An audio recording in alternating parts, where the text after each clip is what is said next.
Hello, everyone, and welcome to another edition of Mormon Stories Podcast. I'm your host, John DeLynn. It is March 19th, 2021, and we are in the middle of kind of a little bit of a Mark Hofmann week or two. We have been wanting to explore a bit the story of Mark Hofmann, primarily in celebration of or on the tails of the amazing Netflix documentary Murder Among the Mormons by Mormons Jared Hess and Tyler Measom. And we've had Sandra Tanner on to talk extensively about her experiences knowing Mark Hofmann, her and her husband Gerald, and all of their experiences. It was one of my favorite episodes of all time on Mormon Stories Podcast. And in a couple days, we're going to be having Jared and Tyler on, Jared Hess and Tyler Measom, the filmmakers, to talk about the film itself. But I could think of no one better or few people as good as the John Hamer to bring him back onto Mormon Stories and to kind of do an analysis. And the analysis that John and I thought would be really interesting to do would be to focus on kind of two things in the Mark Hofmann story. Basically, number one, the documents, the key forgeries that he made, to talk about their background, maybe why they're interesting, and kind of a little bit about their stories and their background. And then also to kind of focus on the question of whether or not the LDS Church, the Mormon Church leaders, were involved in any attempts at cover-up or deception or shenanigans in this whole process. Because one of the things that came out of the Hofmann documentary, or one of the big questions that comes out of it was, was there intentional deception or an intentional effort on the part of Mormon Church leaders to purchase documents, to hide documents, to keep troubling information from the membership? And I don't think the documentary kind of left us with a clear sense of whether that happened or not. And so John Hamer is definitely one of our favorite, if not our most favorite guests to have on Mormon Stories. So John Hamer, we're so glad to have you back. Thanks for joining us. Thank you so much for having me. Yeah, it was a really riveting documentary, and it really brought back, that whole story, which, was so impacted everybody in the Mormon historians community. I mean, for me, at the time, I didn't know anything about this. I was a kid in the 80s, early 80s, and but subsequently becoming a part of the Mormon historians community, I know like a lot of, almost all the people in the documentary, certainly good friends with Brent Metcalf, and also, know Sandra Tanner and other people that are that are interviewed. And so it kind of brought back anyway, also all of the kind of crazy number of forgeries that Hofmann did actually, introduce into the history community, and that really, affected things at the time. So, yeah. Yeah, and I know that one of the things that was interesting about you were a bit precocious, and I know that you were turned on to Mormon history a lot earlier, and even to the Church's truth claims a lot earlier than a lot of us were who were your age, right? Yeah, so this would have been the forging starts in the late 70s, and so that I would have only been 8 at that point, so I wasn't that precocious. Yes.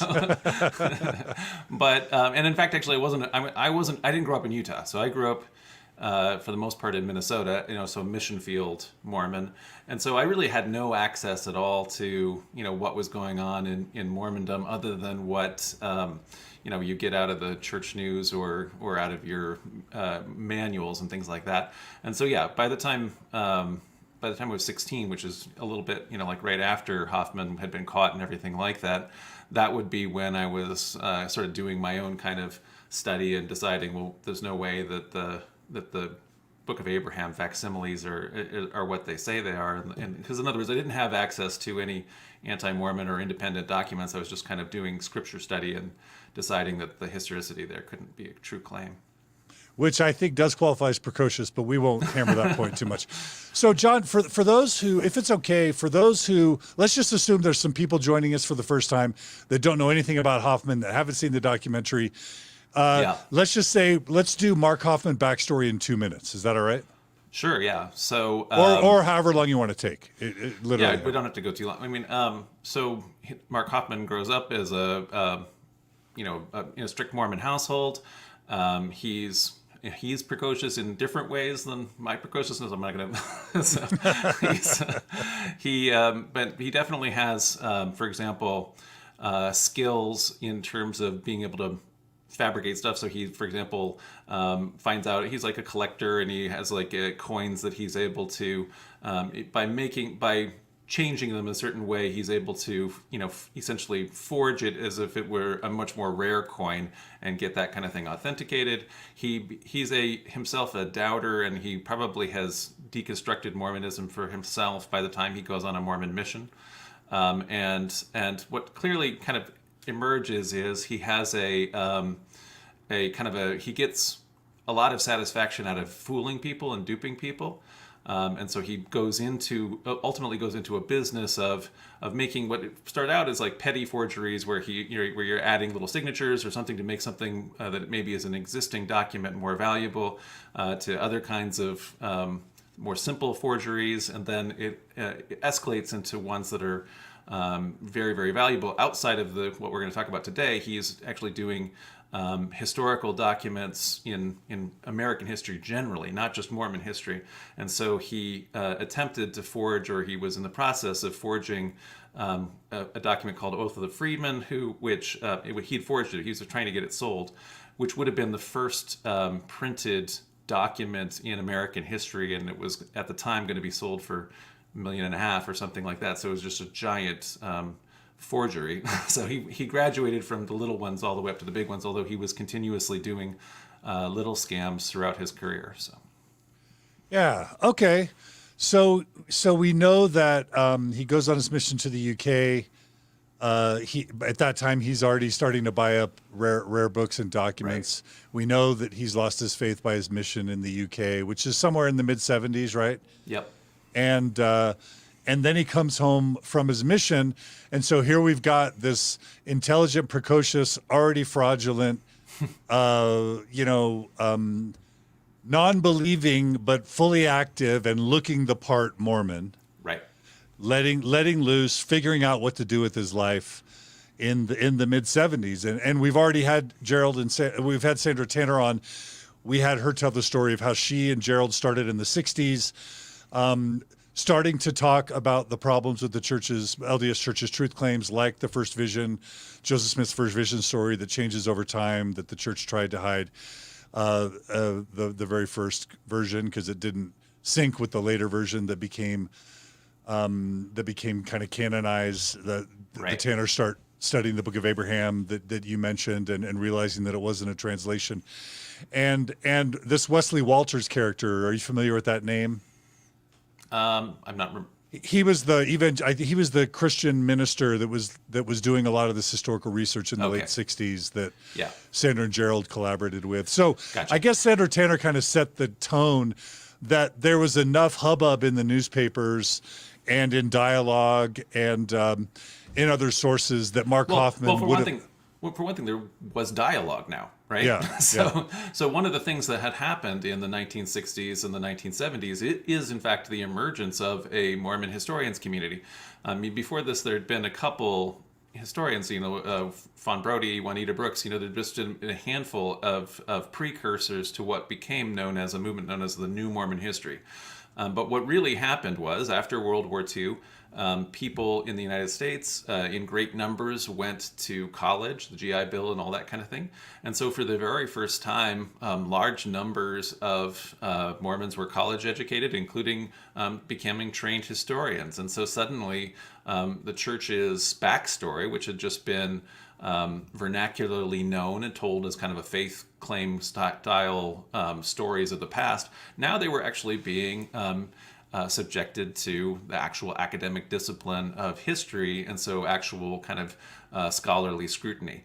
And so that had already been the backdrop, so things like dialogue got founded as a result of that. In other words, a forum an open forum, independent forum of thought where Mormons could talk about these identity issues and scholarship and this kind of thing. The Mormon History Association was founded, the Mormon History Association Journal. Same thing is happening in the RLDS sphere, where the John Whitmer Historical Association is founded, and early journals like Courage. And so in other words, this is all kind of new, and there's now a backdrop of this community, both, like you say, documents are emerging, people are finding out about all of these problems, and this is the backdrop that's been going on for 20 years or so when Hofmann kind of comes on the scene. And just to kind of put a fine point on it, Hofmann knew about all this stuff and knew that the church, from his point of view, was not being honest about its history, was trying to cover up the history, was trying to excommunicate scholars that talked openly about the history, and basically he knew that kind of the version that he had been taught about Joseph Smith and the church's founding was not true. And I get the sense, at least from the people I've talked to, that he was probably annoyed that there was fraud being perpetrated on behalf of the church and on behalf of Joseph Smith. Do you think that's fair to say? Sure. So I'd say that what happened is that all of this academic response, all of this information became available, and so the church leaders and the LDS Church and the RLDS Church, had to come to terms with that. What were they going to do? What was going to be their response to scholarship? And in the RLDS Church, ultimately their response was, well, that's what the scholars are telling us. We believe in truth wherever it is. We have to reevaluate what our story is now that we understand, now that we actually had an academic approach to it. And so now we have to come to terms with that. But the response on the LDS side has always been to try to double down on the original, now discredited stories and claims, because now that we have the academic information that disproves those sort of things, and impossible maybe limit access to holdings, archives, and maybe not share even more embarrassing documents that the church already had. So as you say, Hofmann is very aware of that as a general policy and attitude from LDS church leaders, and his goal ultimately is that he exploits that because he produces documents that are very damaging, and so then the church leaders want to acquire them so that they don't damage the church, and that obviously creates a market value that he exploits. Beautiful. Okay, so why don't you go ahead and introduce us to your presentation, the first the timeline, and then we're going to talk about the forgeries themselves, and then the church's engagement with the forgeries, right? Sure. Yeah. We'll go through a couple of them one by one. All right. So if you want to bring that go up. Yeah. Go ahead. Okay, here we go. So I put together a little bit. This is quite a selected timeline because actually Hofmann has lots and lots and lots of forgeries, and then he also has lots of forgeries that are not Mormon history related documents. So I'm only picking out here important or the most relevant, I think, in my opinion anyway, of his documents that he forged that are within the Mormon history community. And so I kind of have created a timeline here from when he gets started, the first document that he's known to have forged in the Mormon history community, this second anointing blessing, which we'll talk about, and then taking that all the way up from the late 70s to the mid 80s when he starts blowing people up. And that ends his career as a forger with that. Right. Okay. So I put this timeline together, and what we'll do is as we look at each one of these documents that I've listed off here in turn, then we'll go back to the timeline and just see where we're at. Perfect. Okay, so we want to start then, let me see if I can, fancies, yeah. We want to start then with that first document he's known to have forged. It's a transcript of a second anointing blessing, or purportedly or supposedly. And so tell us a bit of the background in that. Yeah. So, so you've had Sandra Tanner on, and so she will have mentioned to you that, or she did mention because I watched it. So anyway, she mentioned to you that that Hofmann had come in, and she didn't know it was Hofmann or who Hofmann even was, but that he had shown a copy of this forgery to them. And he circulated it to all kinds of people in the Mormon historians community, and he was hoping that they would publicize it. She said, very clearly that they didn't publicize it because, as interesting as it might be, she didn't know who he was. There was no provenance, so therefore they just put it in their files and they didn't do anything with it.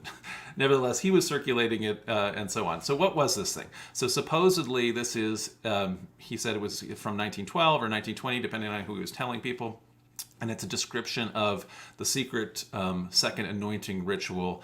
And that's a ritual that's performed for elite Mormons who are having their calling and election made sure. We'll talk more about it. But anyway, this document, as he produced it, it had a stamp from the Salt Lake Temple, and that's stamped on it, and then with a note also on this thing, destroy this copy. So it's obviously a secret document that you're not supposed to have kept, but somehow got kept, right? So what's the basis for it? So the forgery here describes this second anointing ritual as it was actually known from the Nauvoo era descriptions. So this is something that occurred in Joseph Smith's day. And at the time anyway, especially, there was no modern description of the ritual was available. And in fact, actually, because it's so secret, LDS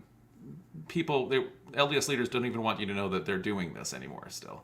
And you've talked about to Hans Mattson and people about this, and so this has become a lot more known more recently. But at the time, it was anyway kept very closely secret, and so there was a lot of potential. Just for listeners who haven't checked that out, it's basically this ordinance where you're kind of an elite. You're designated as an elite Mormon. Mm-hmm. It's usually people from kind of the dynastic blue blood Mormon families, super wealthy or super prestigious or powerful Mormons.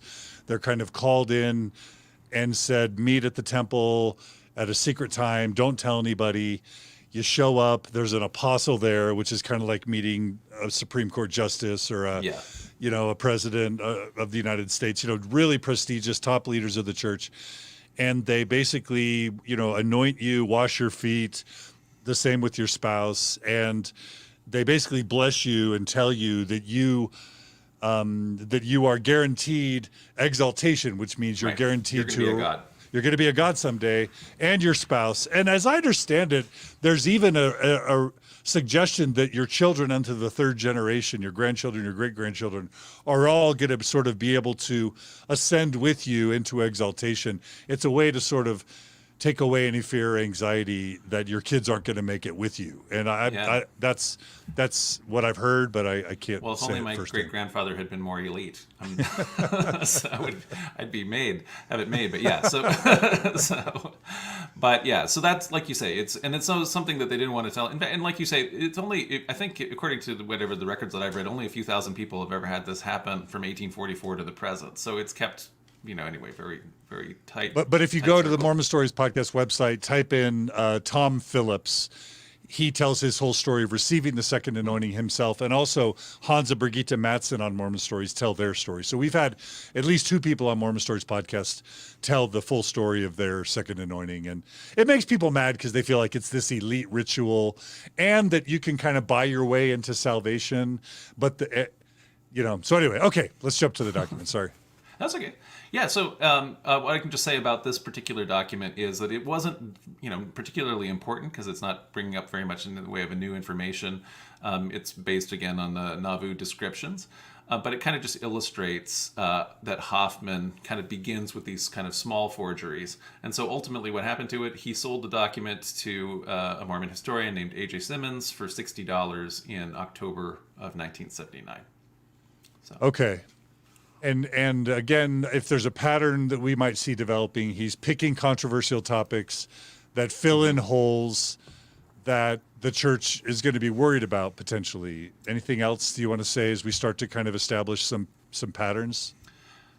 I guess that's definitely where that's what he's drawn to, and also because collectors also want stuff that's more scandalous or that kind of a thing if it's just a regular thing. But he's also dealing with less scandalous stuff, so he's forging money and notes and all these other kinds of just signatures, and so he's doing other things. I'm also selecting the ones that are more scandalous because they're more important in terms of the story. Yeah. Okay, great. All right. So we're back to the timeline. So that was the first one, the second anointing blessing. The next letter that I want to look at is in 1979, the Lawrence sisters letter. And so this is a letter that was supposedly by Joseph Smith to the Lawrence sisters. And so after selling the second anointing document to A.J. Simmons, Hofmann tried to sell the same guy, Simmons, a earlier version of this letter for $125, but Simmons dismissed it as a forgery, so he didn't think it was real. And so then later, probably anyway, we don't know anything what happened to that original one that Simmons didn't like. Later, he produced a different version of it, and again, like I say, it's purportedly written according to the document that we have now by Joseph Smith on June 23rd, 1844, and it's supposedly a letter to two of his young wives, Maria and Sarah Lawrence, and he's essentially telling them to flee to Cincinnati. So this is at the end of Joseph Smith's life in Nauvoo, and he's hoping to have them escape, and so he can meet them. And the background, any historical background that makes would tell us why. Oh, you're about to talk about it. Yeah. Okay. So here's what's the historical basis for it. Yeah, I've tried to do that for each one of these. So Joseph Smith had become the legal guardian of the Lawrence sisters' estate, and so they become orphans. They get their estate, and anyway, is the guardian of the estate. Joseph is made guardian of the estate. Their estate is worth a lot of money, and I presume they didn't end up keeping it or getting it because he was so bad with money, and all of the money that was was all interspersed between all of his other debts, his personal debts, the church's debts, everything. So anyway, they then moved into the Smith home. Whenever that happens, young girls move into the Smith home, you can tell what's going to happen. So Joseph marries them in secret ceremonies in 1843. Maria was 19 and Sarah was 17 at the time. So they become two of his teenage wives. Having caught Joseph and Maria... Oh, sorry. I just Googled this. $7,000 in 1843 is worth $248,000. Oh, yeah. Today. Yeah, so it was a huge fortune. So it's like $250,000. Yeah, absolutely. That's a lot of money. Yeah, I should have mentioned that. Yeah, you're right. I mean, so the amount of money, when you talk about thousands of dollars in the 1840s, that's a lot of money. Yeah, that's a lot of money. Okay. Yeah. Yeah, they had it in gold coin or something like that. Okay, and so so it's not just property, which people always were inflating what their property was worth in terms of land. So William Law, who was already upset with Joseph Smith about all this polygamy stuff, he caught apparently Joseph and Maria Lawrence in a compromising situation, as it's called. So I don't know how compromised they were, but in any event, that's one of the things that makes William Law really mad. And so he initiated two different lawsuits actually against Joseph Smith for adultery. So this is a big deal because we know that William Law, bolting from the first presidency of the Mormon Church, starting the Nauvoo Expositor, is what sort of publicized Joseph's secret practice of polygamy that he had been denying, that led to Joseph destroying the printing press, that then led to Joseph being put in the Carthage jail, which led to Joseph being killed. So Mark Hofmann's picking the most explosive time in Mormon history and sort of writing the letter that deals with the spark that lit the fuse that led to the explosion. Is that... Well, I'd say one of the sparks, and because obviously there was also the potential... I mean, so William Law's disaffection is not only because he's catching Joseph Smith with young girls, but it's also because there was he was offered to do wife swapping potentially. In other words, that he had been brought in as a member of the first presidency to Joseph's secret practice of polygamy, and he was absolutely against it. And so this is one of the places, and like you say, it's highlighting that moment. So this is an embarrassing moment in church history. It's an event that was already known, so that lawsuit is public record. It was filed. So we have Law's testimony and all this kind of thing. And so as a result of that, it isn't new information in a way, but what actually it is simply highlighting this kind of embarrassing time. So why is it accepted? Although the handwriting was clearly not Joseph Smith's, it talked about these known relationships. Its contents actually are very similar to two other letters that Joseph Smith wrote. So, and why is it similar? Because Hofmann is modeling it on these letters. And so Joseph had written a letter to Emma, which is advising her to flee in this kind of ways, right around this time. And he'd also previously written a letter to the Whitney family, and that includes one of his 17-year-old wives, Sarah Ann Whitney. And so sort of the language of the language to Sarah Ann is sort of modeled in the Lawrence, or is sort of mimicked in the Lawrence letter, and kind of the fleeing to Cincinnati kind of stuff is kind of from the Emma letter, and Hofmann fuses those together to make this Lawrence sisters letter. And so even though the handwriting is bad or doesn't match Joseph Smith's, what ends up happening is Dean Jesse, who is an LDS historian who kind of has emerged in this time period as the number one handwriting expert among the Mormon history community, Dean Jesse concluded that he thinks it was a copy of an actual authentic Joseph Jr. letter. So do you have a sense that Hofmann just did a bad forgery job here? Didn't really try to master Joseph's handwriting? Like, we know that Joseph was famously bad writer, and that's why he always used scribes. So do you have a sense for what Hofmann was thinking and why he created a document that people would deem to be a forgery? I mean, everybody whose analysis of it has looked at it as it says that if he was actually attempting to copy Joseph Smith's handwriting, he was doing a really bad job. and so it's hard to say, you know what I mean? I don't think he's described why he did it this way. It could be that he just wasn't good at it yet, but it could be that he was like showing that he was just saying that it was a letter that's either a copy or a scribe. So no, it isn't clear why maybe he hadn't perfected his ability to forge Joseph Smith's handwriting yet. Okay. But then Dean Jesse says, well, it wasn't the original. It was a copy of an original in someone else's hand. Right. Okay. Yep. So, okay. So that's that letter. So does anything happen with the letter? Okay. Yeah. So we'll see. So what happens is, so there's potential here for embarrassment. So the letter isn't particularly embarrassing, but again, like we said, it calls attention to an episode in Joseph's life that frankly is a clear abuse of power. So the fact that he is marrying girls for whom he's the legal guardian and has financial control over their estate, and he's, the leader of the church and so on and so forth. This is a abuse of power, and it's an embarrassing episode, therefore, in his life, I think.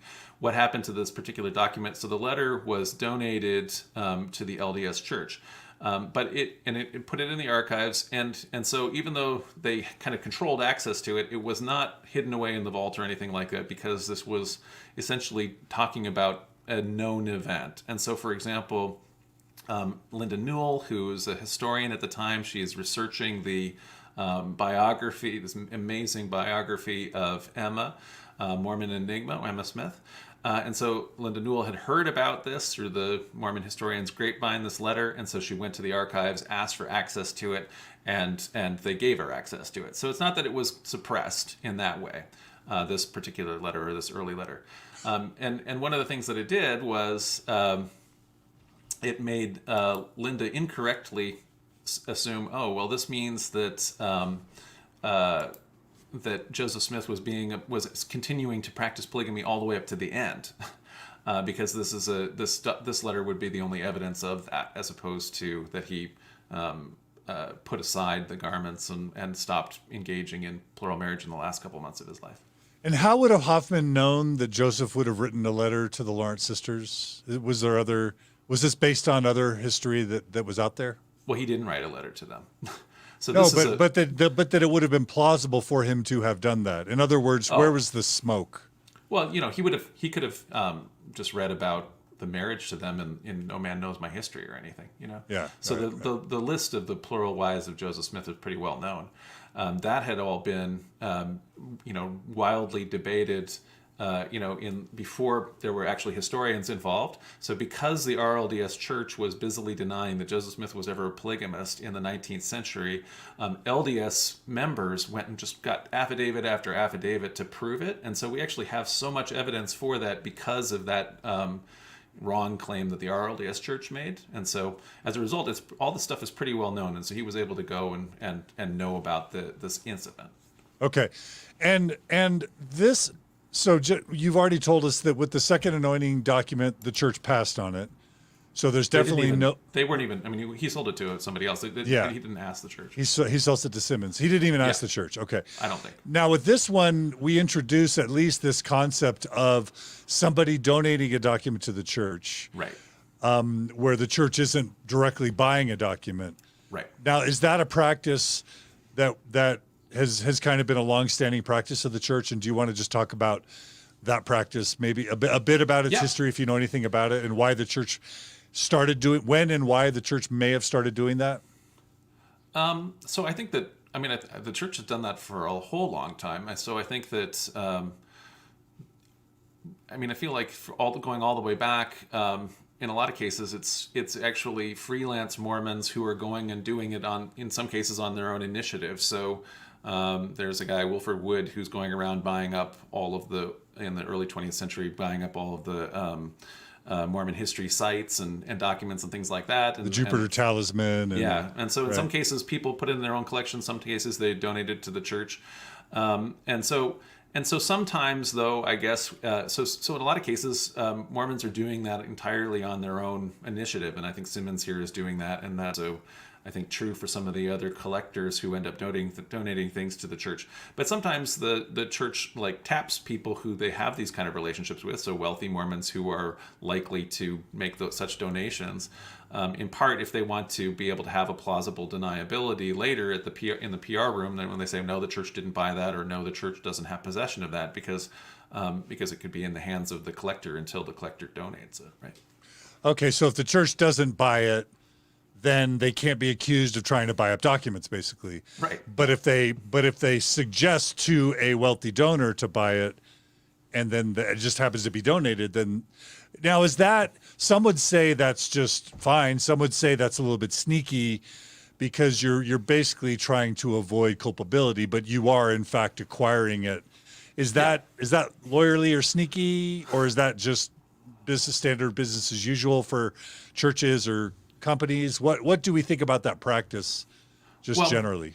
Well, I think it can be a fine practice. So I think that's, for example, how the U.S. government often gets national forests, right? So there's the Nature Conservancy that goes around and buys forests up and donates it to the government and this kind of thing. So I mean, I think that it's completely possible for people to be doing that in good conscience. I think that there definitely is. The place where it gets shadier in terms of the Mormon Church, going all the way back to Joseph Smith, is a practice of, this practice of kind of lying for the Lord, where you don't want to, and you're able to say things that are not either not factually true, or they're Clintonian lying, where you're saying things that factually are true in order to get people to believe a false conclusion about what you're saying. So that you're deliberately misleading them, even though you're saying things that word for word literally might be true. And so the LDS Church continues to engage in that kind of PR apologetics in order to not, because they believe, I think, that it's more important. The bigger goal here is not damaging the church's reputation. So there is a kind of a greater goal argument, or the ends justifies the means argument that gets made. But with the Hofmann case here, the church, on the one hand, just receives documents from freelance Mormons that buy them and donate them to the church. The church goes and engages people, wealthy Mormons, to go get the documents on behalf of the church, and the church directly buys documents from Hofmann. So, okay, we'll see lots of those different examples. Yep. All right, Okay. so that's the second letter, and that's before the big. This is all before the big 1980 breaking on the scene, right? That's right. So those are just precursor documents, and they weren't even sold very much. So I just bring them out because they are kind of highlighting the trajectory of where Hofmann is going. He's also doing minor little things, like I say, like signatures and cash currency, or these kind of things that he's forging too at the time. Got it. So the next one, the big one here that bursts on the scene is in October of 1980, is the Anthon Transcript. And so Hofmann went and got himself a 1668 Bible, so an authentic Bible. And inside it, then, he inserted an 8-page handwritten manuscript from the Old Testament book of Amos. And then he ends that with the name Samuel Smith.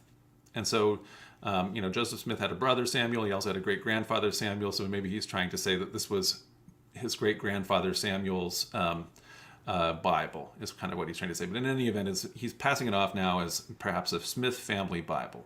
Why 8-page handwritten manuscript of the Old Testament? It's already been written. It's already in all the Bibles.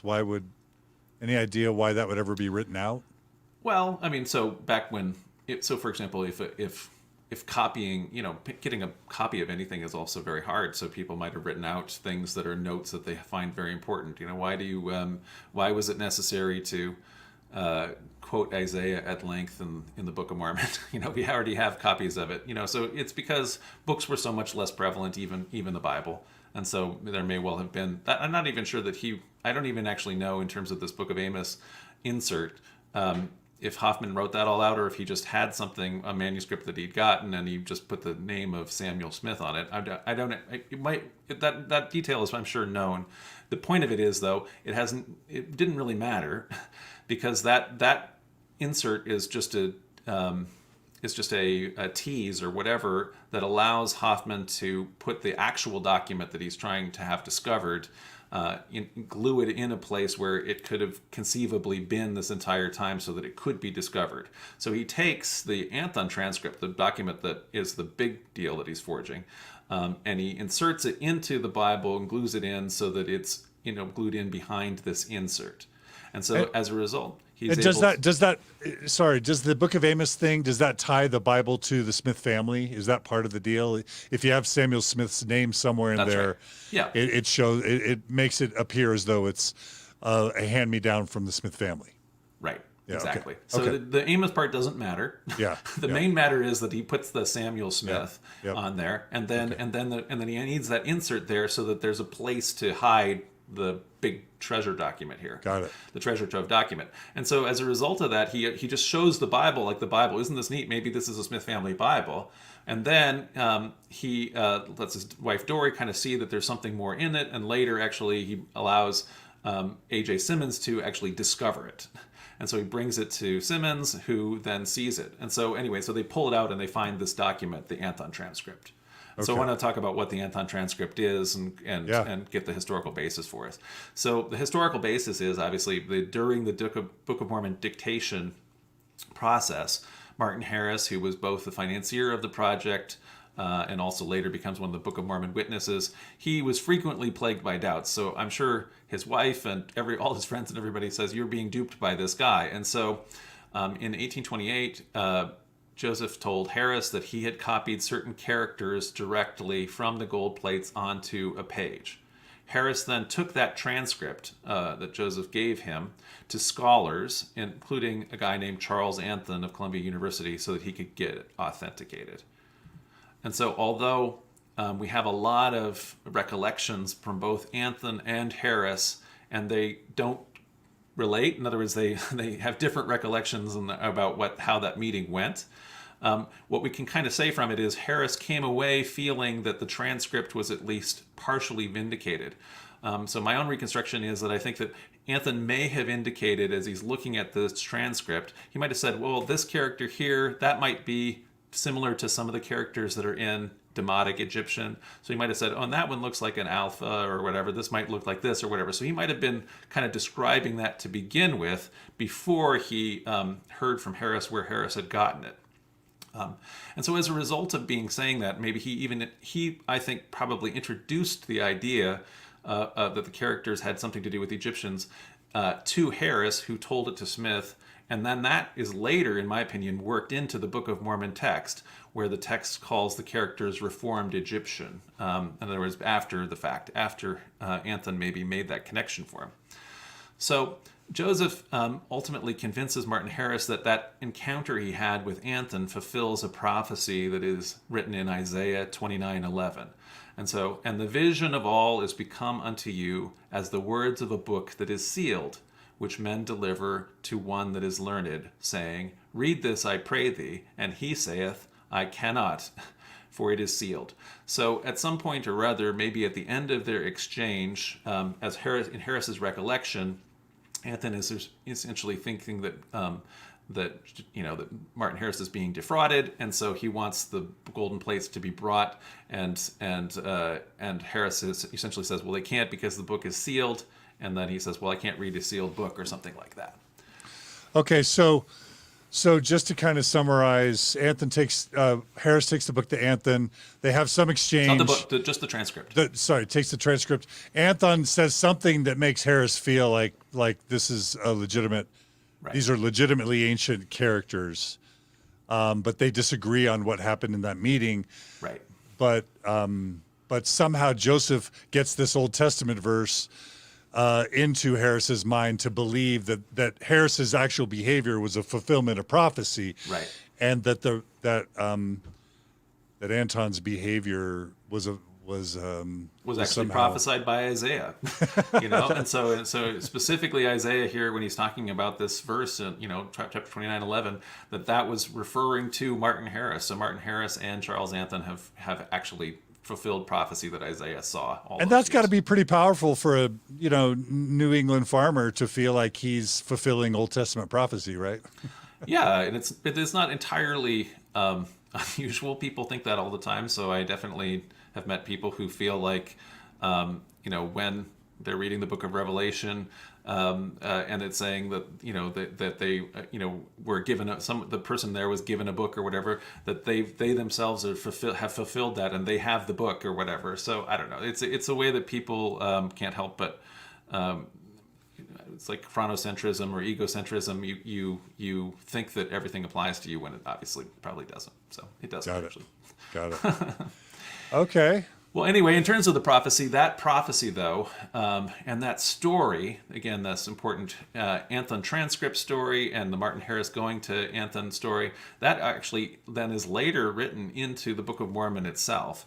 So we read in the LDS versification, 2 Nephi 27, "But that book," by which we mean the gold plates, "shall be delivered unto a man," we can read as Joseph Smith Jr., "and he shall deliver the words of the book," the words, not the book, "which are the words of those who have slumbered in the dust." So in other words, the Nephites. "He'll deliver the words, and he shall deliver these words," the Book of Mormon, "unto another," Martin Harris. "But the words that are sealed he shall not deliver, neither shall he deliver the book." So in other words, he won't give the golden plates. No matter how much Martin Harris wants to see it, he doesn't get to. "So the Lord shall say unto him, to whom he shall deliver the book, Take these words which are not sealed," in other words, the Anthon Transcript, "and deliver them to another," Martin Harris, "that he may show them unto the learned, saying, Read this, I pray thee. And the learned," Charles Anthon, "shall say, Bring hither the book," the gold plates, "and I will read them. And the man," Martin Harris, "shall say, I cannot bring the book, for it is sealed. Then the learned shall say, I cannot read it." So in other words, the entire episode then gets retroactively prophesied hundreds of years ago, and so Martin Harris and Anthon are written into the Book of Mormon. That's so fascinating. I mean, I don't know if you like this comparison, but it almost seems like the type of scheming that Hofmann's doing. If Joseph Smith is like, okay, I know about this Old Testament verse, I gotta make Martin Harris happy. I'm gonna send him, but then also find a way for Harris to feel like it's a fulfillment of prophecy. And then when I actually create the Book of Mormon, retroactively, like you just said, I'm going to go back and write all this into it so that all this stuff that I just manufactured now gets portrayed as a prophecy in an ancient scripture that I'm going to eventually manufacture myself as well. That's kind of reminding me of the type of scheming Hofmann's doing. Is that a bad comparison, or I'm not trying to be cute or clever? I'm saying that's a completely. I think it's a completely defensible analogy. So I'm not saying that that's the only way you can look at it, and but I'm saying that you can. That's an analogy that can be made, right? So. And I guess I'm just wondering. I have to imagine that Hofmann might have been smart enough to know that he's kind of engaging in the types of behaviors Joseph Smith did, while trying to prove false the religion, that sprung forth from the original kind of person that was perpetrating fraud. It's kind of interesting.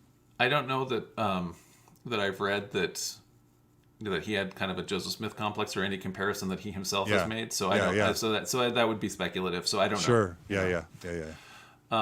But actually, what I do want to say though is I do want to kind of make this comparison just a little bit. So when we're talking about like question of historicity in a document like the Book of Mormon, or in these documents that were trying to be authenticated that Hofmann was producing and that many people thought were authentic, when you are trying to do that kind of authentication, a single anachronism illustrates that the document does not date from the time it claims. So in other words, when later people were trying to pore over Hofmann's documents, and ultimately the FBI is looking for it, historians and the FBI, as we kind of, even if you saw on that documentary, if you watch the Netflix documentary, that they're trying to look for an anachronism in order to disprove it. So all they need is the one anachronism to show that it's not a historic or a genuine document. It doesn't date from the time period it claims. So the fact In other words, if there's a document that's got Abraham Lincoln with a cell phone, anything else may be accurate in the document, but That's that right. one anachronism kills the validity of the document. Right.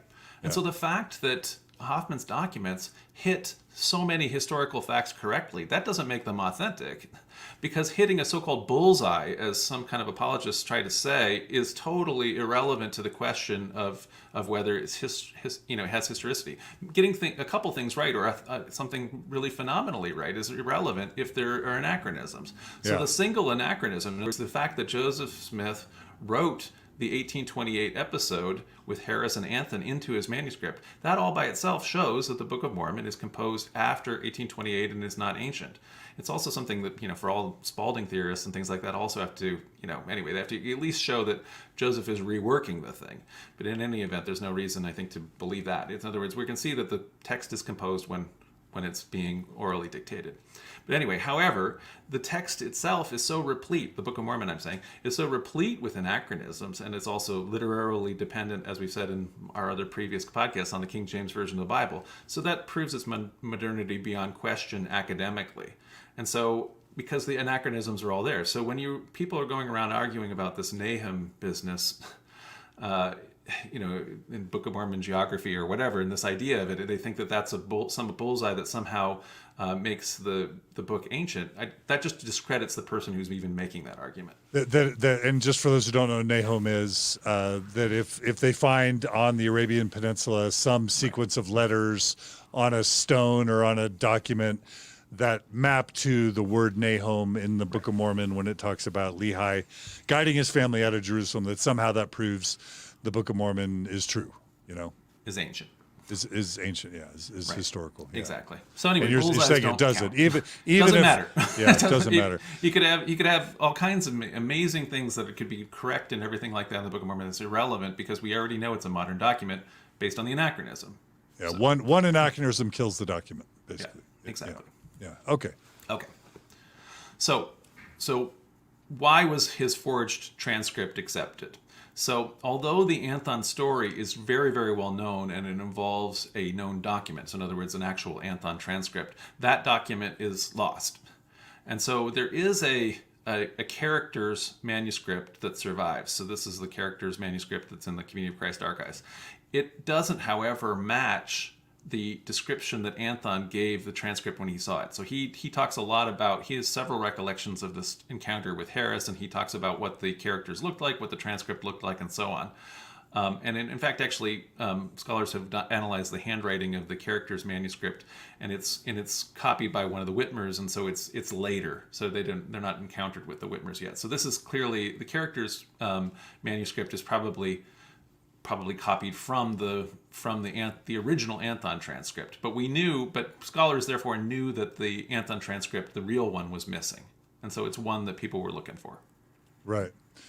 So Anthon, for example, had described that he saw on the transcript a rude delineation of a circle divided into various compartments decked with various strange marks and evidently copied from the Aztec calendar. That's what he at least said.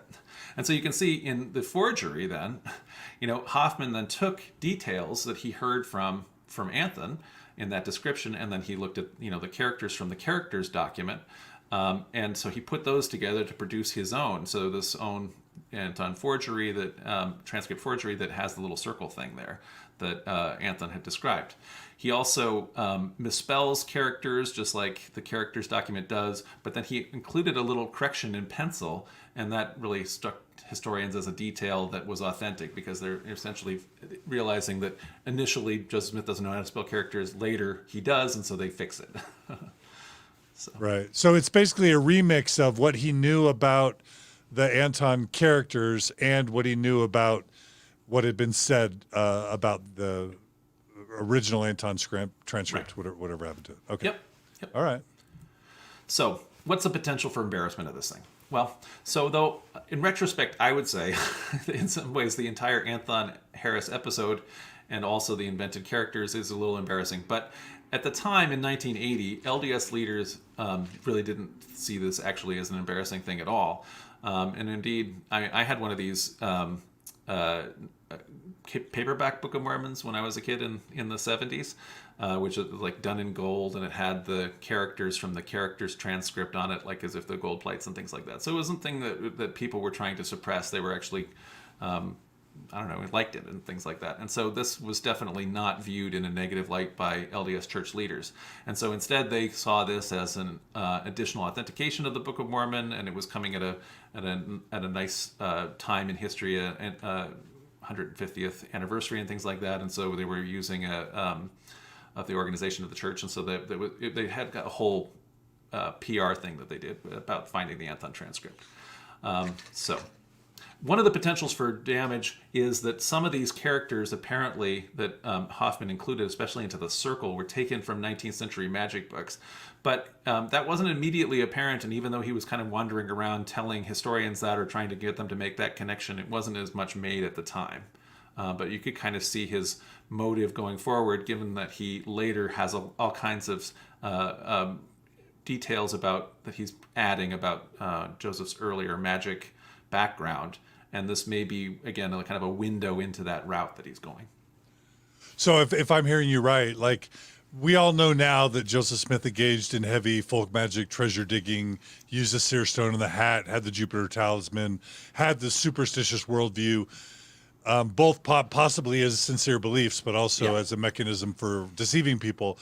And back in 1980, what was the church doing and saying about any attempt to associate Joseph Smith with folk magic and his family? So that was totally denied, right? And so that's just the lies of anti-Mormons and enemies and things like that. So those were, the church toed the line and was saying, no, that's totally discredited. And so the idea of kind of like highlighting that like you say, folk magic background is kind of something that Hofmann is kind of gonna go to, but he hadn't done yet. So he seemingly doing this as kind of a foot in the door of where he's going to go in terms of the Anthon Transcript. So if there's some characters here that are associated with 19th century folk magic, then it's starting to implicate Joseph Smith in folk magic, and that's going to make the church leaders nervous.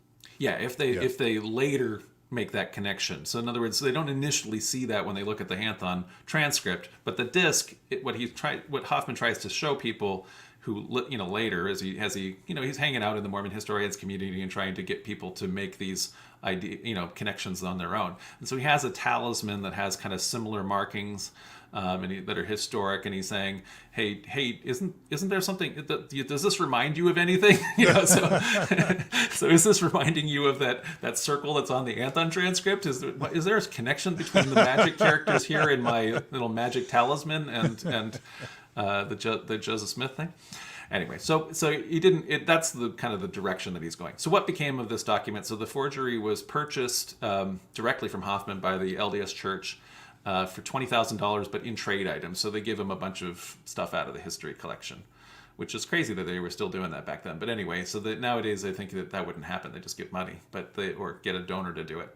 But essentially, they took some of the gold coins or whatever it is out of the, notes and things like that out of the history collection and traded them some stuff. So they did pay this to Hoffman, yes, $20,000 worth of items. It was more of a barter exchange, so that it wouldn't be direct money, I guess. Because why trade? He actually wanted trade because he wanted to get legitimate stuff. Because the more kind of old stuff that he had, the more forgeries he could make. So he would make, you can make, if you've got a 1830 Book of Mormon, which is worth huge amounts of money now, but it was worth a lot back then, but way less. And then you sign it, Josiah, I don't know, somebody, Josiah stole or whatever. You sign it as if it was somebody's copy of the Book of Mormon who we don't already have their copy. Then that Book of Mormon becomes worth more because now you know that this one's the one. This one's Oliver Cowdery's Book of Mormon or whatever. Then that's suddenly really worth a lot, right? And so he's doing that kind of thing. So he's taking legitimate items and making them better, like he did with the coins. Yeah, like he did with the coins. Exactly. And so he likes trading stuff so that he can also, because he's got a general business that he has anyway. So he's a document collector trader, and so there is presumably some legitimate business going on too, as he's buying and selling some of the things. Okay, so money has a face value. Valuable historical artifacts can be enhanced to be worth way more than their face value, their market value. Okay, got it. And so, like I said, the church publicized it. They printed it in the Ensign. This is a copy from the Ensign page. All right. Okay. So what else? So happened? it wasn't something the church wanted to hide. No. Nope. Not at all. And in fact, actually, they published here, and I think this is the church news. Yeah. So they published a picture of Hofmann with all the church leaders. So Kimball, Romney, Packer, Hinckley, and so they're all there. And Kimball's even got a magnifying glass there as he's looking, I think, at the disc, with the magic symbols on it or whatever. So anyway, they're seeing that this document is helping to authenticate the story of the bringing forth of the Joseph Smith of the Book of Mormon, the Anthon story. So, and I guess I can. A lot of people want to make this photo really significant. Do you have a sense for why this photo is significant for those who are doubting and questioning? Well, so depending on what is your vision of what a prophet is, right? So here's the prophet with a forger looking at a totally forged document with a magnifying glass and paying the guy $20,000 for it, for something that's what ends up being a fraud, right? So there's some embarrassment, not at the time, but there's embarrassment after the fact, right? So in his confessions, it's really clear, I think, that Hofmann's motivations include that he's got a lot of satisfaction when he fools people. He certainly liked the fact that he could successfully dupe people in the historians community. And so one of the things that he would do is he would ask historian friends for obscure information about how you would authenticate documents that he would then later discover. So he would talk to Mike Marquardt, for example, and he'd say, boy, if I were to find the Anthon Transcript, I've got, no, not if I were to find it. He'd say, I've got a lead on the Anthon Transcript. Somebody back in New York is trying to sell me this document, but I can't tell if it's real or not. What would be some way I could authenticate it? And so then Mike Marquardt would just, without being, he's such a nice guy who will tell you anything, at any time. He'll give you a bunch of these details, and then Hofmann will go and put those in, and then when he shows it to a different historian, the other historian will be like, oh my goodness, this really shows that it's the case. And so he wasn't only Mike Marquardt that he was getting information out of, but he'd get information from different people, and then he'd include it. And so he enjoyed, obviously, duping historians and also the U.S. Mint and anybody who he's able to fool, and that actually upped his own ego. But it's clear, you'd think, so somebody who's raised in the Mormon Church, that the fact that he's able to dupe the leaders of that church, right, and also of the RLDS Church too, that's a big coup for him. Yeah, and I don't know, and you're going to talk about this, but I don't know how Mormons are being raised right now in 2021, but when I was growing up, we were taught that all priesthood leaders, but especially the prophet and the Quorum of the 12, that they could communicate with God, they could communicate with Jesus, and that they had what's called the gift of discernment, yes, which is the ability to kind of almost have magical powers through the priesthood, to be able to know if someone's worthy, to know if someone's honest, to know if something bad is going to happen. Yeah. And a lot of people would have expected that if this is God's one true prophet on the earth, that he would have said, oh, my spidey sense is tingling. Right. Yeah. This guy's evil. He's going to kill someone someday. Right. Let's get him now. You know what I mean? Yeah. And so I definitely was raised, in a Mormon household, and we had that same impression. And therefore, that was the image. I mean, I don't know that we thought that was true for all priesthood leaders. Like you say, there's maybe a sense of discernment. But for a prophet, the idea of it is that a prophet is talking to God just like you and I are talking right now. And that was certainly the impression that I was told or raised with as a kid in the 70s. And so that would have been the same as this time anyway. Yeah. So, so because of that, in the documentary, Richard Turley, who is the former assistant historian for the LDS Church, I think it's HBO there. It's actually Netflix, right? So anyway, yeah. On Murder Among the Mormons. Sorry, that's bad buzz marketing for the wrong two guys. So Netflix is Murder Among the Mormons. Anyway, when he's confronted with this thing, so he's asked, why would God allow President Kimball and President Hinckley to be duped by Hofmann? In fact, so it goes directly, I think, from Sandra Tanner, asking that kind of question. And then it goes to Turley, who says, the theological response to that is that God gives people the agency to choose between right and wrong. And as an omniscient being who knows all of this, he doesn't step in and interfere. The idea being that the universal detection of crimes or sins would revoke the agency that God has given to each of his children to make their own decisions. So that's the Mormon Church's response to why were they duped? That if God just was always intervening, we wouldn't learn and grow and make mistakes and have the agency to would violate free agency. Yeah, to determine our own destinies. Yeah. And so what I have to say, though, if we look at the implications of what they're saying there, in other words, you and I may have been raised to think that prophets are men on earth who talk to God the way I talk to you.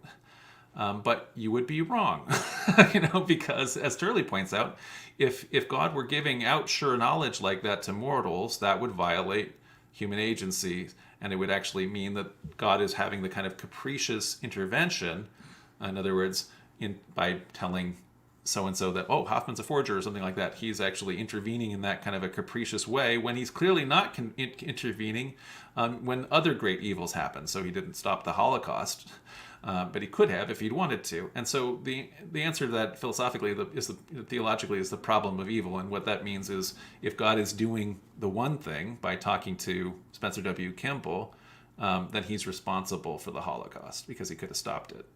Yeah, because I was just going to say that would make the Mormon, the restoration as recounted by the LDS Church, that would make that one huge violation of free agency, because God's appearing to Joseph Smith and revealing things to him all day long and writing scripture and saying, don't drink this beverage, but that beverage is okay, and don't eat this animal, but that animal's okay, and resettle the saints here in Missouri. No, wait a minute, let's do Illinois. Like, God's giving all sorts of very specific directions all the time. Go sell the copyright of the Book of Mormon into Canada. So which is it? Right. And Hinckley should have, phoned up George W. Bush and said, you should get these people out of the Twin Towers because, this is about to happen on 9/11, you know what I mean? Or something like that. Anyway, so that obviously isn't how things like that work. But nevertheless, when I was a little kid, that was what I was taught. So we had very few actually records and tapes and things like that when I was a little kid. But one of them that we had was one called "Songs for a Mormon Child," and the song included the lyrics. One of the songs included the lyrics, "I know what a prophet does, and I can name some too. They're men on earth who talk to God the way I talk to you. They can't be just anyone. It takes a righteous man. But first they have to be ordained, for that's the sacred plan."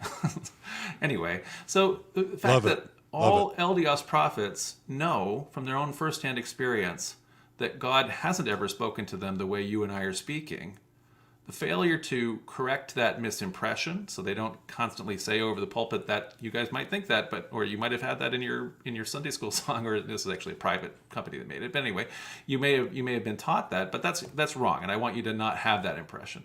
And in fact, actually, the fact that they're tacitly promoting you to think that, I think, in my opinion, constitutes fraud. So they're presenting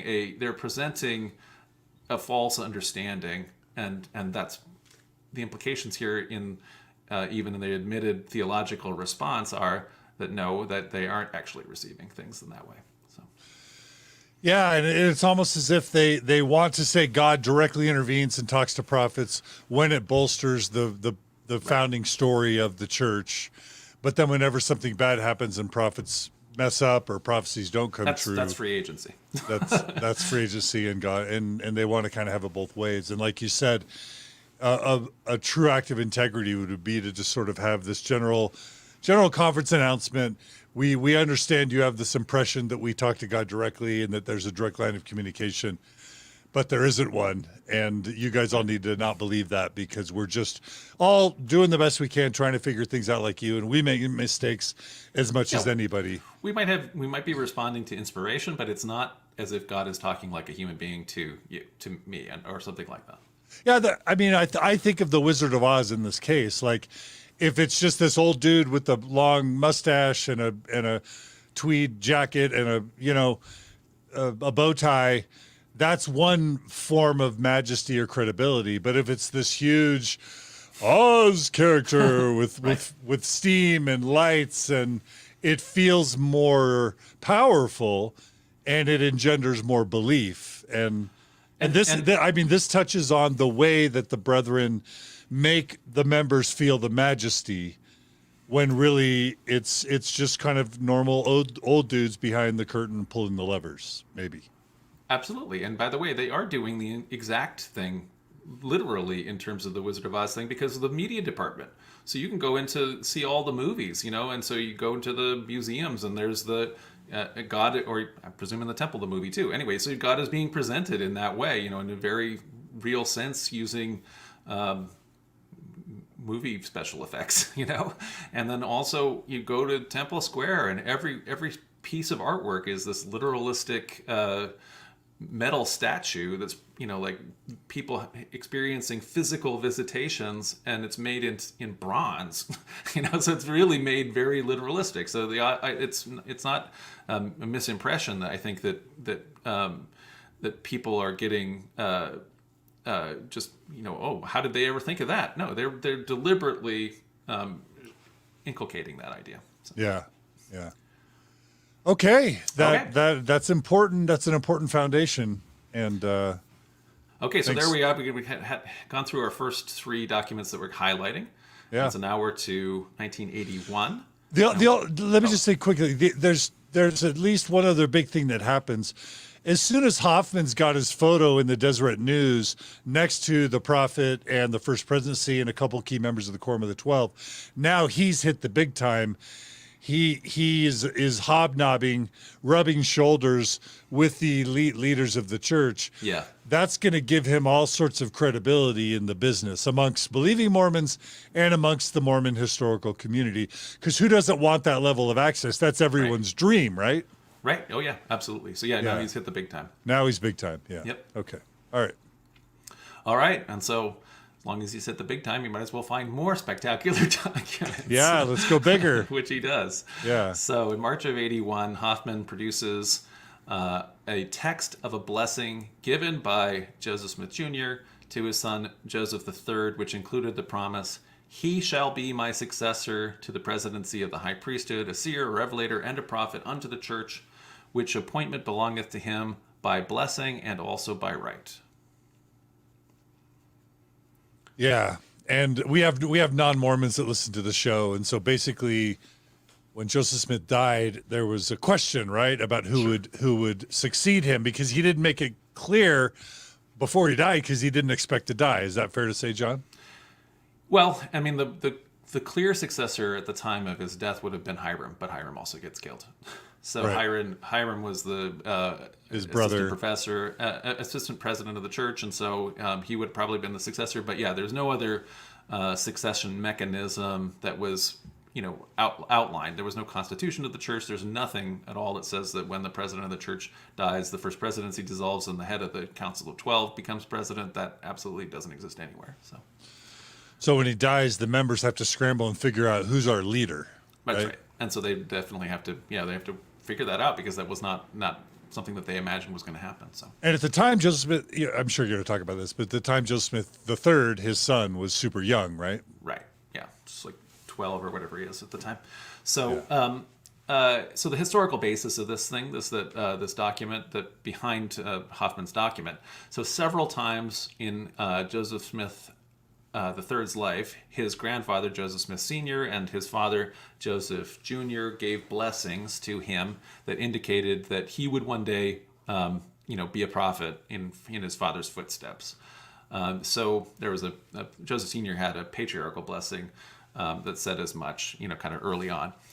But when Joseph Jr. is incarcerated in Liberty Jail following the events of the 1838 Mormon-Missouri War, one of the people that he's there with is Lyman White, who was a very important early leader who had been the general of the what's it called, the Kirtland camp, not the Kirtland camp, anyway of the militia, the Mormon militia.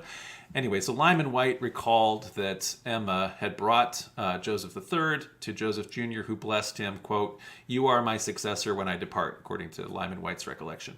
So as a result of that, after that 1844 period, what you're talking about when people aren't sure of the succession, Lyman Wight took his followers up to Texas, where they created very successful colonies around kind of like the Austin area. And he entirely, at the time, he did not approve of Brigham Young's claims to succession because he absolutely thought that Joseph III should have been the successor, or will eventually be the successor. So, And this was basically known by the historical community. oh yeah. So People who that's followed these documents. Yeah, definitely. That's a published testimony from Lyman Wight. So That Hofmann would have known about. Yeah, that Hofmann would have known about. Yeah. Okay. Also, in the winter of 1843, then, so at another occasion, Joseph Smith Jr. summoned more than 24 anyway church leaders to the upper room of the Red Brick Store in Nauvoo, and Newell K. Whitney is the presiding bishop, anointed Joseph III's head, and Joseph gives him a blessing that also pronounces that his son will be his successor in the church presidency. So that's another event that's witnessed by lots and lots of church leaders that was known. So winter of 1843. And then finally, in June 22nd, 1844, his last act before he gives himself up for arrest in Carthage, Joseph Smith again gives his son another confirming blessing that he would succeed him one day by right of lineage. So there had been a bunch of these blessings. Those exist and those were known. We just don't, anyway. But what we don't have is we don't have any copies of it, right? Well, so this begs the question: if a bunch of people knew that Joseph Smith, if a bunch of leaders had known that Joseph Smith had designated his son to be the successor, then why wasn't it that when Joseph Smith Jr. died, everybody's like, okay, well, we've got a baby prophet, right? But we know he's the successor. Why didn't that happen? Do you have a sense for why? Well, one, Emma doesn't want her kid to. Her husband just got killed, and so wouldn't want her kid to take over. It's also very hard in a monarchy, always, when you have a child successor. And so nobody felt that he was of age that he could succeed right away. What ended up happening is people were waiting for the time when he was going to be old enough to do so, right? And so lots of different people proposed that we can't have a successor. And so, for example, Sidney Rigdon was saying, I'm not going to be the next prophet, but I'll be guardian over the church, obviously until such time in the future. And even the 12, when they take over, Brigham Young kind of says, you no longer have a prophet, but you have apostles to lead you in his stead. And he points to Joseph III and kind of thing, and says, we know that that boy will have his rights in his day or whatever, but if we were to make him prophet right now, he'd get killed as surely as his father got killed. And so then other church leaders, faction leaders, like I say, Lyman Wight definitely considered Joseph III to be the successor, even though he had to wait until he grew up. James Strang did the same. He said, and that's for one of the reasons why almost all the Cutlerites, all the Whiteites, all the Strangites, they all eventually joined the reorganization when Joseph III did emerge as a rival leader. So, got it. Okay. So anyway, although we have lots and lots of witnesses that these multiple blessings happened, there isn't a transcript that survived. So there isn't any. We do have the Joseph Sr. patriarchal blessing, because patriarchal blessings are written down, but we don't have any of the blessings by Joseph Jr. for Joseph III. And so now Hofmann's produced one. so that was made a very big deal.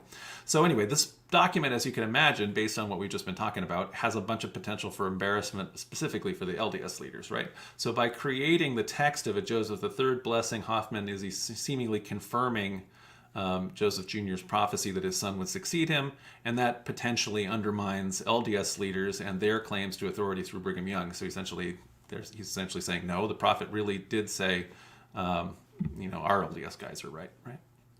And what does the actual forged blessing say? It's hard to read that. Well, we go back. I had it here, right? So it's he shall be my successor to the presidency of the high priesthood, a seer, revelator, a prophet unto the church, which appointment belongeth to him by blessing and also by right. Yeah, that would be disturbing to the members. Yeah. Yeah. Why Brigham Young, why did you take over, basically? Right. Yeah. Yeah.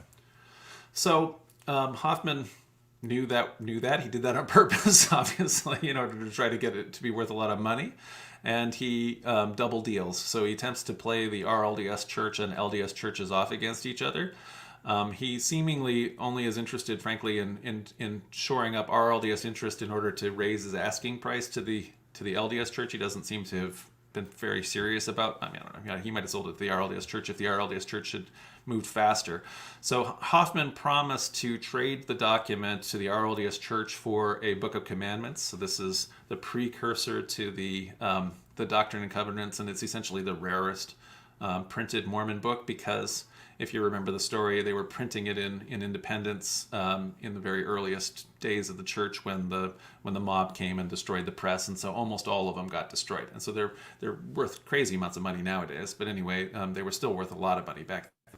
And so the RLDS Church was going to trade one of them to Hofmann for it, but the church historian, Richard Howard, who's now historian emeritus, but back then he was essentially the RLDS equivalent of Leonard Arrington, the first church historian who was an actual trained historian. He agreed. He was dealing with Hofmann. He agreed to the trade, but he said, "Well, look, we got to authenticate this thing, so we're not going to do it until we get confirmed, its provenance and also its the handwriting and everything is correct, and we can identify it as a genuine document." Okay. So far so good. The very same day that Hofmann promised the document to Dick Howard, he then sold it that day. He said, while he's like going to have it authenticated, he says, "Sure, you got 2 weeks to authenticate it," or whatever it is, and then he sold it to the LDS Church that day for $20,000 in trade. Okay. And so the next Dick Howard heard about it is that he just heard the news that it had been, that this had been acquired by the LDS Church, and that.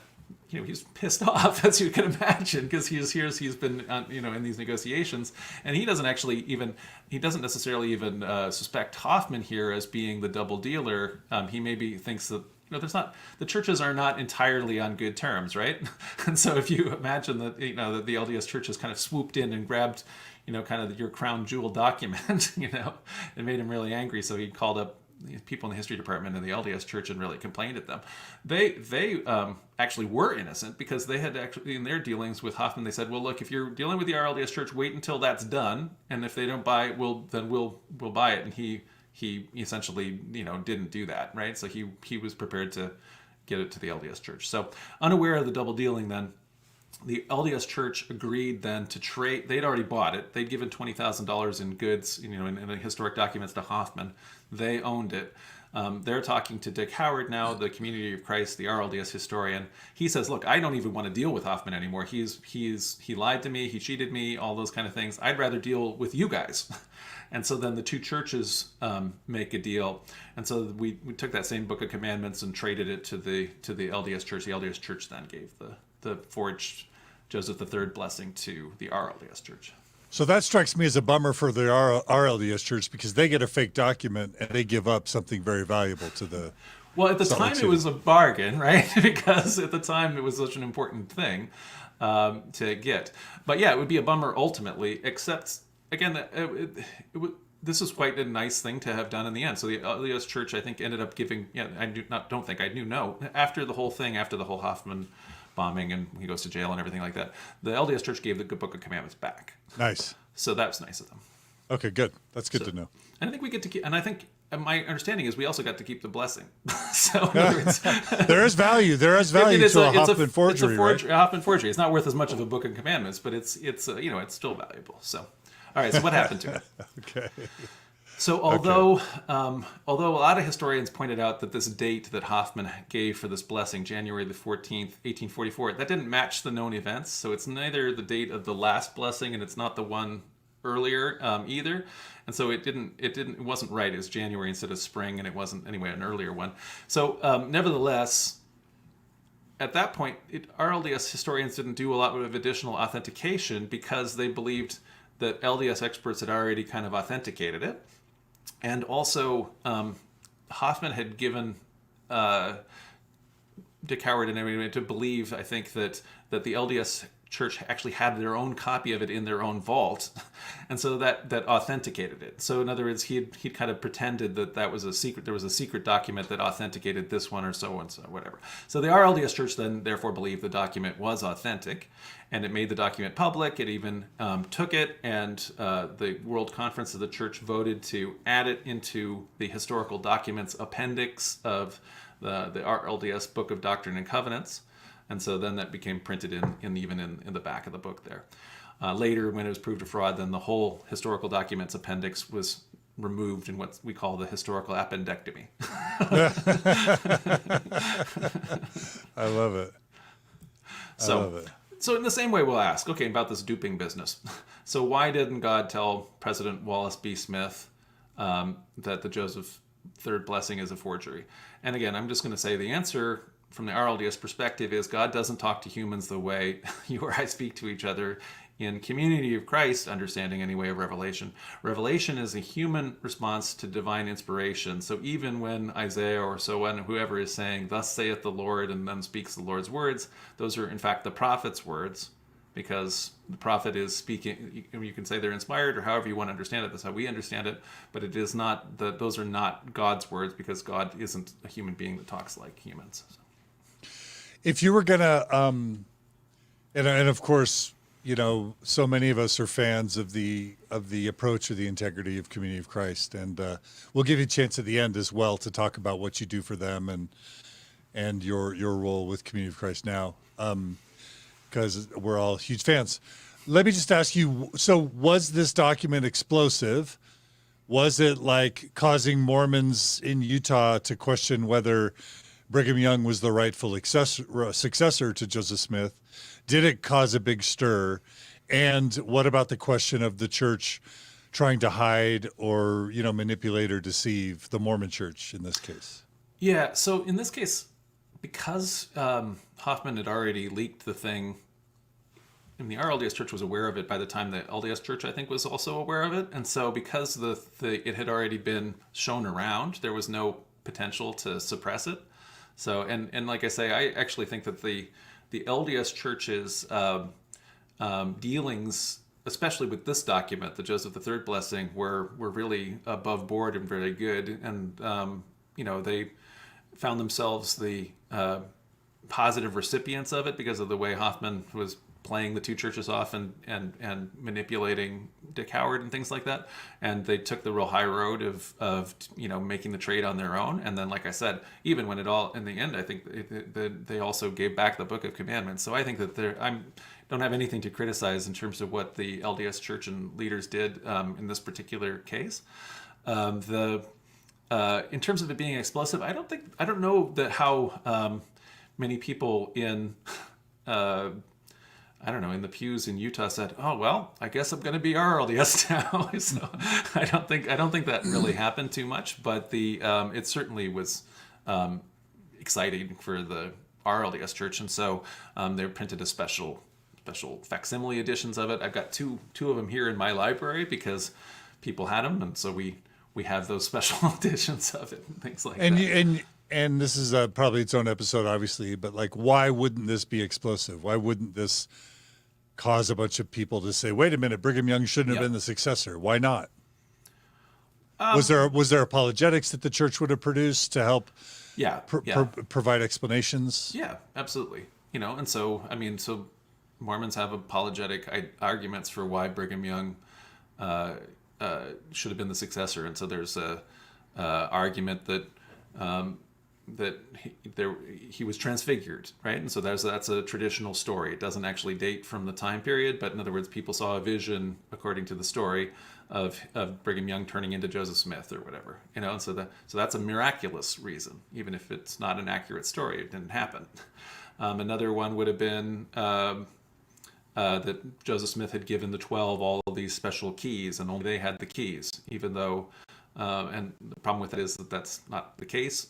He'd given it to the council 50 different kinds of keys, and specifically any one key or different keys. It says in the LDS DNC 132 that only one man can hold the keys at any given time, so you can't distribute them to the 12.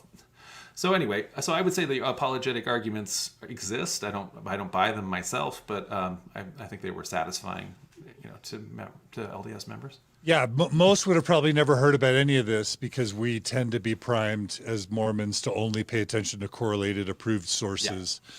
Would the LDS Church? I certainly never heard about it. I was a member at this time, right? So would they have published this in the Ensign? Would they have published this in the Church News? Would they have talked about it?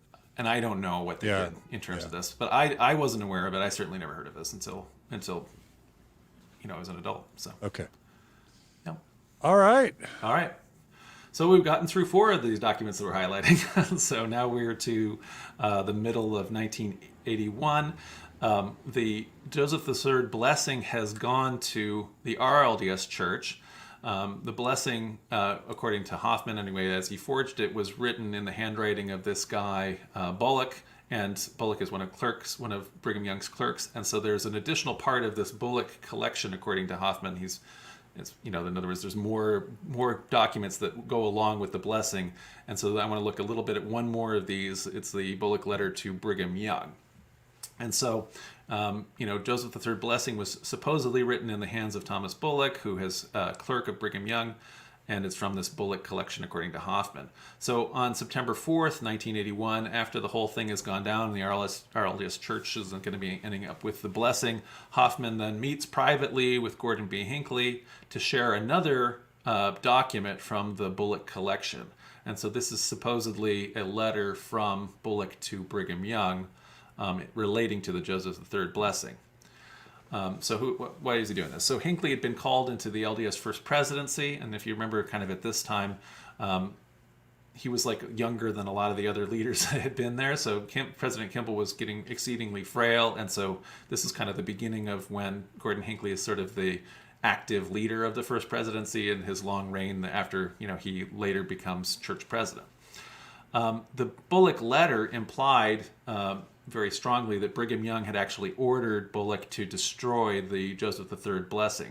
So one of the lines in it says, I don't believe, Bullock writing to Brigham Young, I don't believe that this gives you license to destroy every remnant of the blessing which Joseph III, received from his father, Joseph Jr. So essentially, Bullock is decrying Brigham Young's destruction of documents in this letter. Okay. And that's interesting because, a lot of the people that end up losing their faith in these days are mad because of suppression or destruction of documents, fraud, the church leaders intentionally, knowingly misleading its members. And here's Hofmann creating fictitious documents that make allegations of very early church leaders. Right. Perpetrating fraud, destroying documents. Right. So it's interesting that Hofmann is bringing that to Hinckley and saying, hey, looks like you guys have a problem. Looks like there's evidence you guys were doing this really early on. And he even says it to Hinckley. He says, I think he even says, according to the line, I wouldn't blackmail the church with this. But who says that to who? So Hofmann says that to Hinckley, in this meeting apparently. Anyway, so there's potential for embarrassment, like you say, with this document, right? Yeah. So on the one hand, just the idea of the suppressing of harmful documents, Brigham Young ordering it or whatever, and in general, it just calls further attention to this idea that Brigham Young is a usurper and things like that, who's trying to stamp out, the blessing and that kind of thing. So what happened to this one? So Hofmann actually in this private exchange he has in the meeting with Hinckley in the church office building, he donates it free of charge to the LDS Church, presumably as a show of loyalty and also probably to build up the kind of connection that he's having with Hinckley and the relationship with Hinckley. So the more he's attached there, the better he's in for later stuff.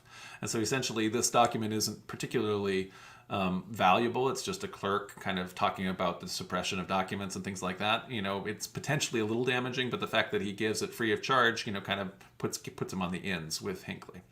Do we know if it was leaked? Was it shared around? Did other people see copies of it? So in this case, he didn't seem to do that. So actually what happens then is he gives it to Hinckley, and then Hinckley goes straight to the vault with it, the First Presidency vault, and doesn't show it to any LDS historians or anything like that. So he immediately does that thing of suppressing it.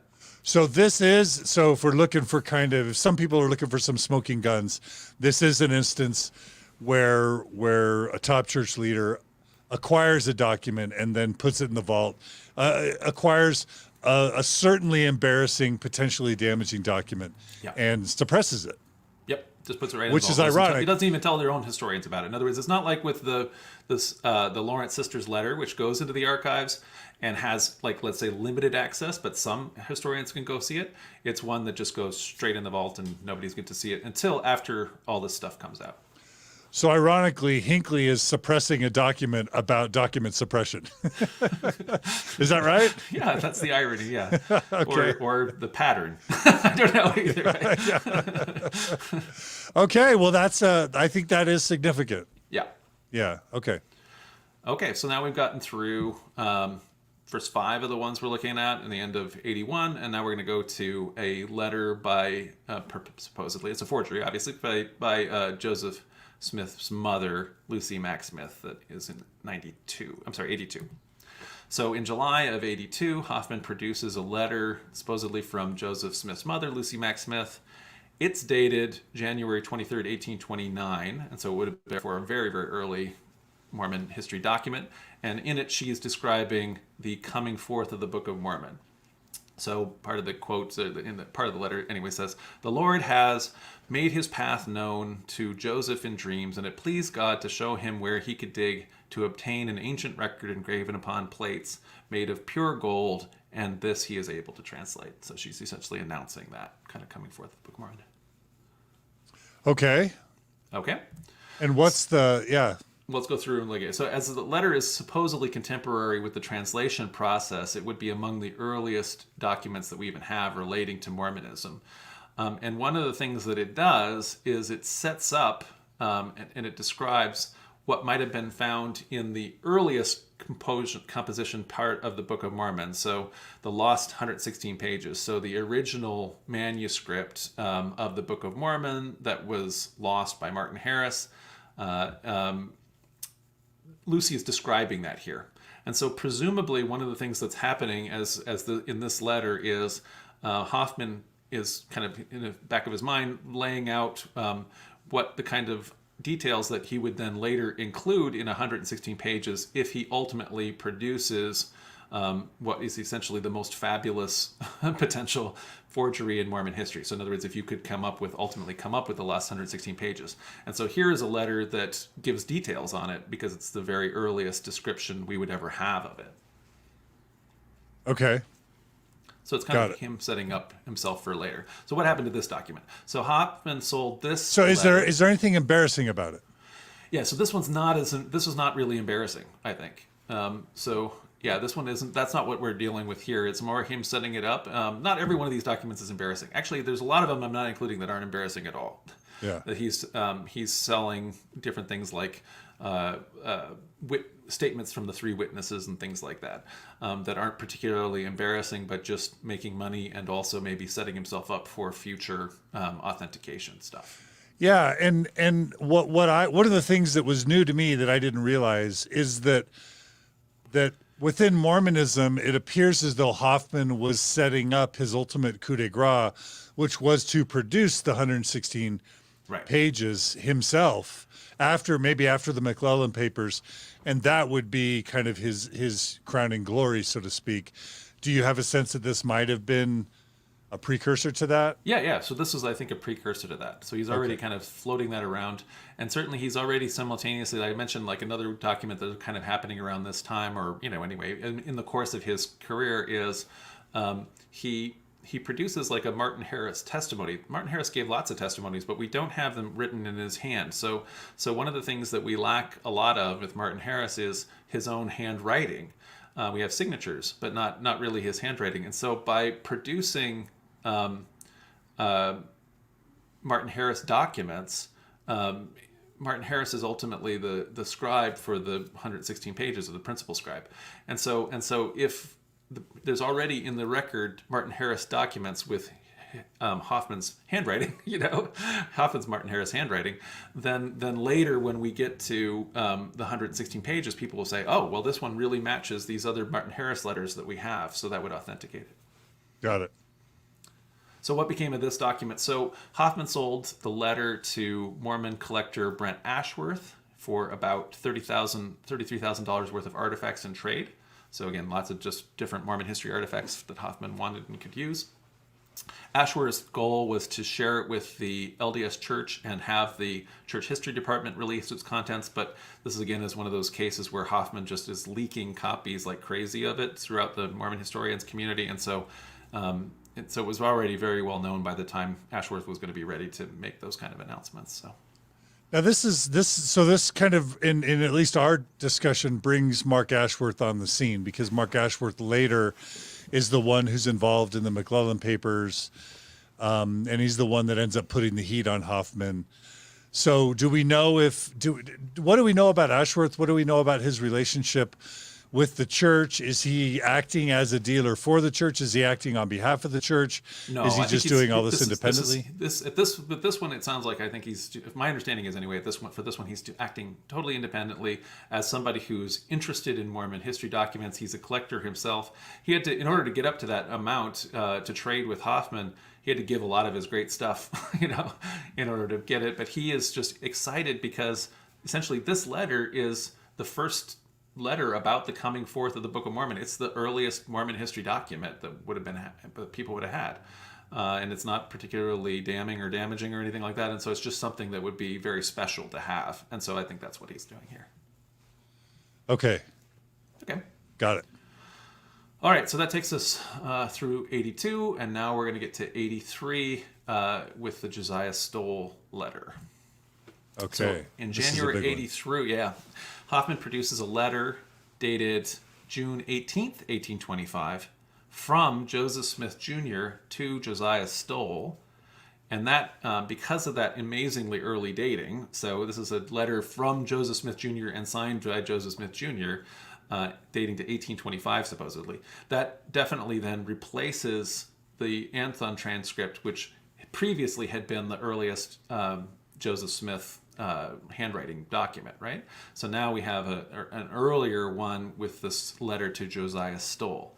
And so the forged letter highlights Joseph Smith's early career as a treasure seer and a money digger. And so it's definitely now set back into this time period, which Mormon church leaders would like to imagine didn't happen, So this earlier career of Joseph Smith. So the letter explains, that the treasure, as he's talking to Josiah Stoll about a treasure that he wants to uncover, that Josiah Stoll wants to. You know that the treasure must be guarded by some clever spirit, and if such is discovered, so also is the treasure. So do this: take a hazel stick 1 yard long, being new cut, and cleave it just in the middle, and lay it asunder on the mine. In other words, this place where you want to dig up to find the treasure, so that both inner parts of the stick may look one right against the other, 1 inch distant, and if there is treasure, after a while you shall see them draw and join together again of themselves. So it's essentially a folk magic practice being described here. Treasure seer trying to identify the location of a mine, or in other words, a place where treasure has been buried and is being guarded by a clever guardian spirit. Okay, yeah. And again, this is at a time when the church is trying to say Joseph Smith wasn't involved in any of that treasure digging stuff. That's right.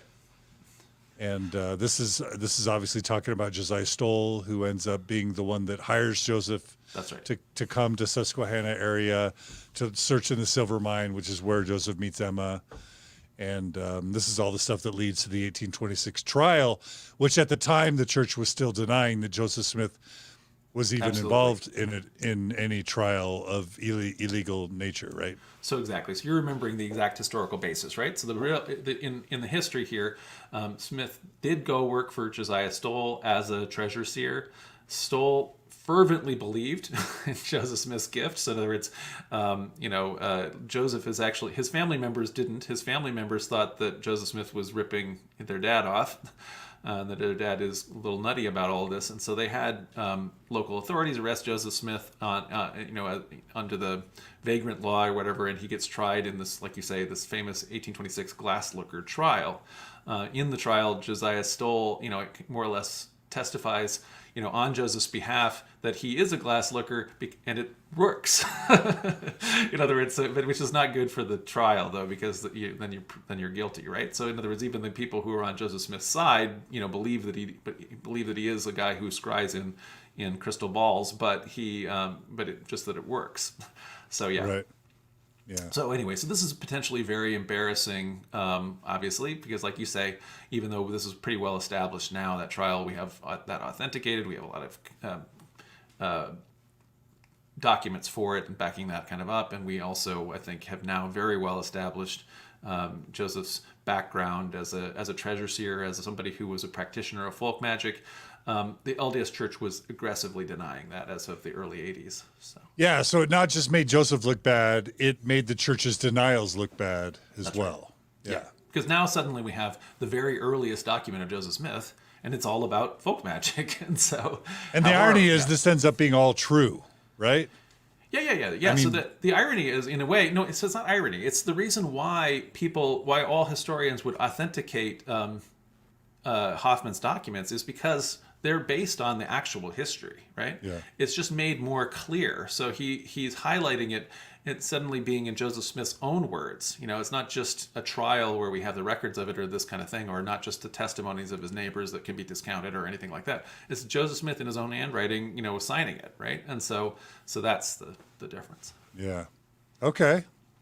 So I'm just going to say, even today, the Mormon Church's new strategy is not so much the find and suppress bad documents or deny them or those kind of things, but rather it has kind of a strategy of inoculation where it talks about them in kind of hidden places like the essays or in like a book like Rush Stone Rolling, So that it's nevertheless, this money digger business is still considered to be, I think, embarrassing by the church. And so, for example, in Rush Stone Rolling, Richard Bushman very carefully segregates all of the money digging stuff into kind of a money digging chapter, and that's separated from his kind of role as religious leader, when in point of fact, actually, there's total chronological overlap between, the kind of treasure seer stuff and also the coming forth of the Book of Mormon stuff, and indeed also even the method of translation or the oral composition that he's doing is done using the same glass-looking technique. So he's using the same steer stones, and he's looking into them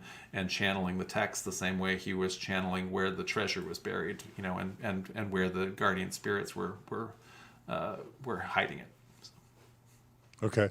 Yep. So anyway, this is a doozy. It's a big one. It's a big one. It makes Joseph look kind of kooky, like he may have been a charlatan. That's and right. That his career of being a charlatan, the Book of Mormon and then the church become sort of an extension beyond his early career as a charlatan, basically. Yeah. And so Hofmann took the thing, he had it authenticated against known Joseph Smith writing by Charles Hamilton Galleries of New York. He then took it directly to Hinckley in January 11th, 83. They sat down, Hinckley read the letter, and he writes Hofmann a check for $11,000 to purchase it.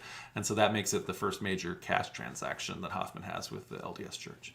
So before they've been doing trades, right? Yeah, and so a couple things. Going back to that slide right before.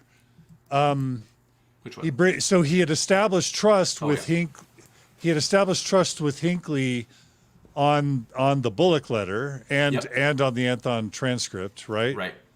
And so that was an important kind of setup. Oh yeah, you want to go back to the no. Anyway, so in other words, like you say, so he'd already had they'd met together with the Anthon Transcript, which that had been thought of very highly by the church, right? And then the Bullock letter, like you say, he donated that free, and he did that directly with Hinckley. So now he's got to sit down. He's able to have an in with Hinckley, and he has a sit down with him for now this Josiah Stoll letter, which he's able to present.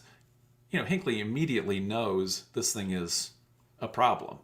You can imagine, I think, Gordon Hinckley reading a letter like that and immediately wanting that in the vault. And does not want this letter to get out, right? So, yeah. I'm just gonna do something. So we have a comment from a listener. Sister Ray writes, "This is a bit disingenuous, My daughter just learned about glass licking in a BYU class 3 weeks ago. So this boom, is known now. boom, John Hamer. She's saying we're disingenuous because her daughter now is being taught about Joseph Smith's treasure digging. Good. No, I'm glad that that's happening now. So that would not have been taught at BYU in whatever 83. Yeah. What Sister Ray doesn't know is that the church published books and articles all denying any association between Joseph Smith and treasure digging and folk magic. And you could read Hugh Nibley stuff and the equivalent of Ensign articles and books published by Deseret Book or Bookcraft or whatever, all sponsored by the church, saying there's no association. This is all anti-Mormon literature. And what Sister Ray is confusing is the modern day outcome of efforts of credible historians to convey the truth in spite of the church's over centuries worth of denying and apologetics to try and cloud the picture. So Sister Ray. Right. So there's a different policy now.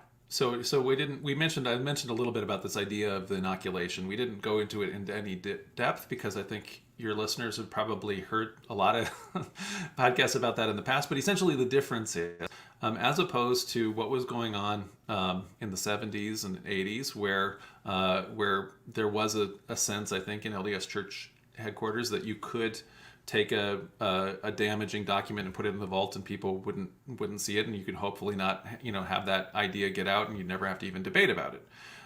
That has totally opposite now, and so now the church historians department is producing things like the Joseph Smith Papers Project, where all of that is all being published, and in some ways it's so much information that you're not even seeing it all, right? And so that's one of the opposite, in that sense, the opposite strategy. And so we've also talked about how, considering that the history flies in the face of faith claims, and it contradicts a lot of the faith claims. So a lot of people who are believers in the Mormon Church believe that the Book of Mormon is ancient. That's not the case. Anyways, so how do you still maintain this? And so one of the ways you maintain it is talked about it called here this inoculation policy, which is, or not policy, inoculation strategy, which is that you expose people to parts of this information and show that it's not harmful. Say, oh, well, this is just a folk practice and this kind of a thing, or however you want to explain it. And you teach that at a BYU course. And then you know about it, and so later you don't feel like your whole walls crash down when you hear about it later because you've been inoculated with that information. That's at least what the idea of that phrase for that policy or strategy is. Yeah, but to say that now the church is admitting it doesn't mean that in the 80s they weren't lying about it and denying it. Well, and it may well be they didn't believe it either back then. But, yeah. But they were definitely. The church leaders aren't historians, and so they're reacting in ways that are not how the historians would have reacted. So the church historians who were exposed to all of these, so Leonard Arrington is exposed to some of these documents. He's not as surprised by them at all because he is very aware of the actual folk magic history. But that is not something that was being printed in the Ensign in 1983. And I don't know, that's being printed in the Ensign right now. I mean, maybe it is about the glass-looking trial. I don't know if it's definitely being taught at BYU, but is that, I don't know. It's not what you're necessarily leading with for all the members. So. Right. Okay, so this begs the question of what is Hinckley doing buying documents and as I understand it, personally buying documents, so using his own money apparently to purchase it. Is that right? I don't know that if this is his own money or if this is, I don't know the details. He's giving him, he's there, he's the one authorizing it, and he's actually writing the check, whether it's out of his own account or whether it's the church's check. In a way, it doesn't, I don't know. I think it necessarily matters. It's the same since he's the leader of the church, right? But we've got an explosive document that the in effect leader of the church is secretly or personally purchasing. Or secretly. It's in the church office building and he buys it. So yeah. And so he has for this one, a failed cover up. So, you asked before, well, did Hofmann leak about that bullet letter? I don't think that he did. So I think that one was effectively suppressed. But in this case, again, Hinckley took the letter directly to the First Presidency's vault, and so that people can't see it. I'm saying here to suppress it. That's what I think is the goal. Hofmann then promised Hinckley that there were no copies, but he was lying because he's a liar. So Hofmann then deliberately circulated copies in order to expose the LDS Church's policy of suppressing Joseph Smith Jr.'s history when it appeared to be unfavorable to how they would like the narrative to be remembered or told. So. Okay, so Hinckley tries to suppress it, but Hofmann wants to make sure people know about it. Right, and so everybody knows about it, and so this time period is when Dean Jesse is producing like the first edition of the personal writings of Joseph Smith, and so even though this would have been the earliest writing of Joseph Smith, and all the historians community have gotten a Xerox of it, and so they know, or they've read a transcript, they know it exists or whatever, and they understand anyway, they're given to believe anyway that the church has it and has hold of it and are actively suppressing it. It doesn't even get mentioned or put into that because, again, it's not allowed to be published because the church is not letting it be. So. Okay. So it's not included in Dean Jesse's work. The original one, yeah. Well, it's not included in later ones either because it's a forgery. Right. But the church avoided, I guess, fortunately, the church avoided publishing a forgery, which would have been embarrassing in different ways later. Well, anyway, but the forgeries did get published. No. I mean, in their own book, right? Well, I'm saying that some of the Hofmann documents do make it in, right? And so the point is that so everybody is publishing stuff. All of the stuff from the early '80s is messed up because people are publishing as if the Hofmann letters were authentic, right? And so you got to go back and undo that all the damage that happens. And so it was a mess for the historians community for all kinds of different reasons. So yeah. Okay. So anyway, despite the fact that the copies are circulating among the history community, the LDS Church doesn't admit that they own it for over 2 years, like 28 months or something. And so then after the letter's contents and existence are widely known, Hinckley finally confirmed that it was in the First Presidency's vault to the Director of Public Affairs. So that was 85 anyway, that it was confirmed that the church had it. Okay. So it takes him a while to begrudgingly admit it. That shows that. After people constantly were, the newspapers were constantly, asking this kind of thing. So. Okay, so that's. I think that's, to me, that's one of the most significant parts of this entire story as it relates to the church's hiding and suppression of information. And it's not just the Hofmann ones. They had actual documents that they were suppressing, So and still do, yeah. I mean, they're being good about it. So, like again, one of the ones that was very famously in the First Presidency vault is the Council of 50 Minutes, right? And so that was in there forever, and everybody wanted to get the Council of 50 Minutes out, but they've published it now. So I do think that that's to the listener's point. That's something that they've changed, right? And so they're not doing the same thing that was going on in the 80s. So, right. Generally. Okay, so that gets us through that, and now we're going to move on to the most famous letter, Salamander letter. So Hofmann introduces his most famous forgery in January of '84. So it's supposedly written again by Mormon financier and witness, Book of Mormon financier and witness Martin Harris. The text explicitly connects Joseph Smith's exploits as a treasure seer with the story of the gold plates by claiming that the guardian spirit of the plates appeared to Joseph Smith as a white salamander. So in other words, not the more familiar way it's told now with the angel Moroni. So the letter reads in part, this is supposedly Martin Harris writing to somebody, Joseph Sr. says that Joseph Jr. can see anything that he wishes by looking at a stone. Joseph often sees spirits here with great kettles of coin money. In the fall of the year 1827, I hear Joseph found a gold Bible. I take Joseph aside and he says, "It is true, I found it 4 years ago with my stone, but I only just got it because of the enchantment. The old spirit come to me 3 times in the same dream and says, 'Dig up the gold.' But when I take it up, the next morning the spirit transfigured himself from a white salamander in the bottom of the hole and struck me 3 times and held the treasure and would not let me have it." Okay, what's wrong with that? Well, so I mean, anyway, you can imagine as a what were Mormon's impressions before about the coming forth of the Book of Mormon before reading that document? Yeah, well, so I mean, obviously that's not the way the Moroni story is portrayed, I think, in movies at the LDS Visitor Center. So one of the things that's really happening here is this is really all written in the context of not in the context of Joseph Smith as religious leader. So we're talking here about, again, finding things with stones. So he's using the crystal magic to do that. He's talking about Moroni not as an angel, the last of his race, or something like that, who is trying to bring forth a religious record. Rather, we're talking about a treasure guardian, a spirit that's guarding a treasure, like the guardian spirits that Joseph Smith had been scrying and finding, dealing with when they were doing the money digging. And so it's directly connecting, the digging up of golden plates treasure guarded by guardian spirits with digging up the fake treasure or whatever, the other treasure of the money digging.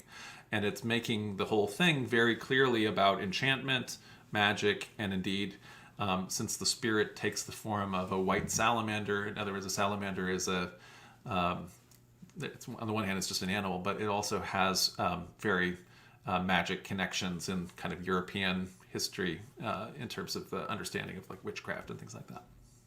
Okay, so doesn't cast doubt as to the credibility of the coming forth of the Book of Mormon. Yeah, and especially because it's in the words of Martin Harris, right? Yeah. So because it's from one of the Book of Mormon witnesses, even if it's, let's say, the least reliable and most kooky Book of Mormon witness, it nevertheless is one of the people whose names is printed in the front page, on the title page or whatever, as one of the three witnesses. Right. So what's the historical basis of this thing? So Joseph Jr. actually was a treasure seer who employed magic rituals to appease guardian spirits that prevented money diggers from uncovering buried treasure. But that, like you say, is not what regular members were told at the time. It may well be taught, as we saw at BYU right now. But at the time, that was not the case. The gold plate story in the Salamander letter is actually modeled really, really closely on an affidavit that was given by Willard Chase, who was one of Joseph Smith's fellow money-digging neighbors. And indeed, it's Willard Chase is the treasure seer from whom Joseph actually took one of his main seer stone, his chocolate seer stone, and he wouldn't give it back. Chase wanted it back. So Chase is... Oh, yeah, go ahead. Go ahead. I was going to read. So here's Chase's testimony, which is what Hofmann based the Salamander letter on. So he testified, and this is in the Philastus Hurlbut affidavits that are printed in Howe's Mormonism Unveiled, so the Kirtland time period. In the month of June 1827, Joseph Smith Sr., so just the same way that it's Joseph Smith Sr. who's talking to Martin Harris in the Salamander letter, it's Joseph Smith Sr. coming and telling this to Willard Chase. Joseph Sr. related to me the following story, that some years ago a spirit had appeared to Joseph his son in a vision and informed him that in a certain place there was a record on plates of gold, and that he was the person that must obtain them. And he must do this in the following manner.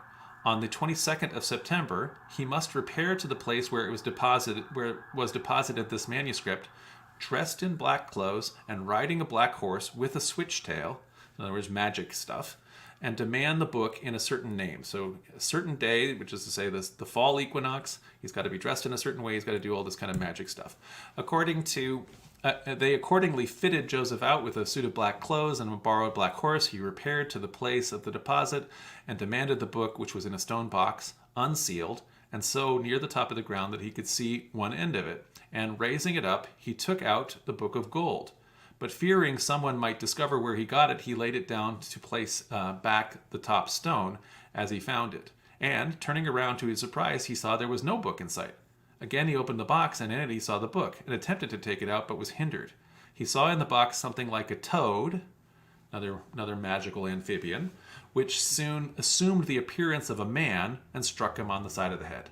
So in other words, the same detail of the guardian spirit taking the form, in this case, not in the original, of a toad, as opposed to a salamander, as in the Hofmann Forgery. I've got to say that, number one, well, that account is weirder than the Salamander letter. It's got Joseph Smith using all these magical artifacts, and things are disappearing and reappearing, and then there's a magical toad, which isn't a lot different than a white salamander, and he's still getting knocked down. Like this actually seems more damaging than the salamander letter. Well, yeah, but the difference is, that the Willard Chase testimony is, again, it's coming from who's Willard Chase? Who cares? He's some kook. He's a guy who's a treasure seer or a wizard, this kind of a thing who nobody has any credibility for. The difference for the salamander letter is this is Martin Harris who's saying it. Right? Okay, wait, but is Willard Chase a kook? In other words, there's a lot of people that want to say that the Hurlbut affidavits or E.D. Howe's book or whatever, that they're just not credible. For a long, long time, that stuff has just been dismissed as worthless and anti-Mormon. Right. What is your view on Mormonism Unveiled and all of that early reporting of the people that actually were around, that were neighbors, that were friends, that were hearing the the accounts that were closest to when they actually happened? No. So I'm saying that Mormons routinely can and did and do dismiss Willard Chase as a superstitious kook. But that doesn't mean he is one necessarily. I mean, he was probably a superstitious kook, but in other words, it was also but so was Joseph Sr., So in other words, in some sense, all these practitioners of folk magic are superstitious people, right? And so what is my feeling is that I think actually Willard Chase's account here is probably much closer to the original coming forth of the plate story than how it's maybe told now. So now, I mean, we definitely know, even in, I don't know, the kind of like the details of the accounts, that Joseph went multiple times and he had to go on the fall equinox. So in other words, this special magic night, and he went multiple years because he was supposed to bring different people or do certain things, So it's very similar to what Willard Chase's account even was. And it's very much in keeping with his money digging activities, which are taking place simultaneously. So unlike the inoculation, where we are taking all of his money digging stuff and putting that into a chapter that comes before he becomes a prophet, all money digging happens after the first vision, and all of it is happening simultaneously. So the presence of a treasure spirit, that old spirit or whatever that is that ultimately is understood to have been Nephi, or now ultimately Moroni, or whoever it is understood and understood to be an angel. There's very little difference between an angel or a spirit in the Mormon conception anyway. And so I think that the Willard Chase's account is probably fairly close to what the account that Joseph Smith Sr. would have been telling Willard Chase. I don't think there's a lot of reason to think that he's making a lot up there. So. And this becomes another example of how you pick any major belief or any major event in Mormonism and how it's told, how it's recounted, whether it's the first vision, whether it's the coming forth of the Book of Mormon. There's probably, the succession, whatever it is, there seems to be this pattern of stories evolving over time, becoming, less weird, less based on folk magic, and more kind of reputable within a traditional religious sensibility. Is that? Yeah, sure, of course. Yeah, okay. Because the reality is that one of the things that people are uncomfortable with is that Joseph Smith was a relatively uneducated person who is also from a poor, impoverished background. So he isn't this really sophisticated person, and so as a result of that, the origins are quite humble, and they're intermixed with folk superstition very, very directly, because they weren't respectable people in that way. It's only later, when the church becomes rich and fancy and has lots of educated people, that Bushman is, when he's trying to go back and look at Mormon origins, he identifies with the visiting professors who come and meet Joseph Smith in Nauvoo much more than he can possibly do with actual Joseph Smith, who has a very different social class background. So. Yeah. So it's just this continual honing, whitewashing of the history to make it more presentable for educated middle-class folk. Well, and it's not even, it doesn't even have to be deliberate. People do that naturally because you respect the thing, you put yourself into it, you remember it the way you want to. So there is deliberate policies of well, it was, we have here the picture of the seer stone. We hadn't seen that until recently. Now now we have it. We have a photograph of it, even though it had been in the vault and nobody got to see it before. So anyway, so there are even if things have changed, in some cases there was policies of deliberate suppression and those kind of things. But there's a lot of cases where people, especially in storytelling and memory, just naturally clean stuff up. So. And just to ask the question directly, your opinion of the Hurlbut affidavits and E.D. Howe's Mormonism Unveiled is what?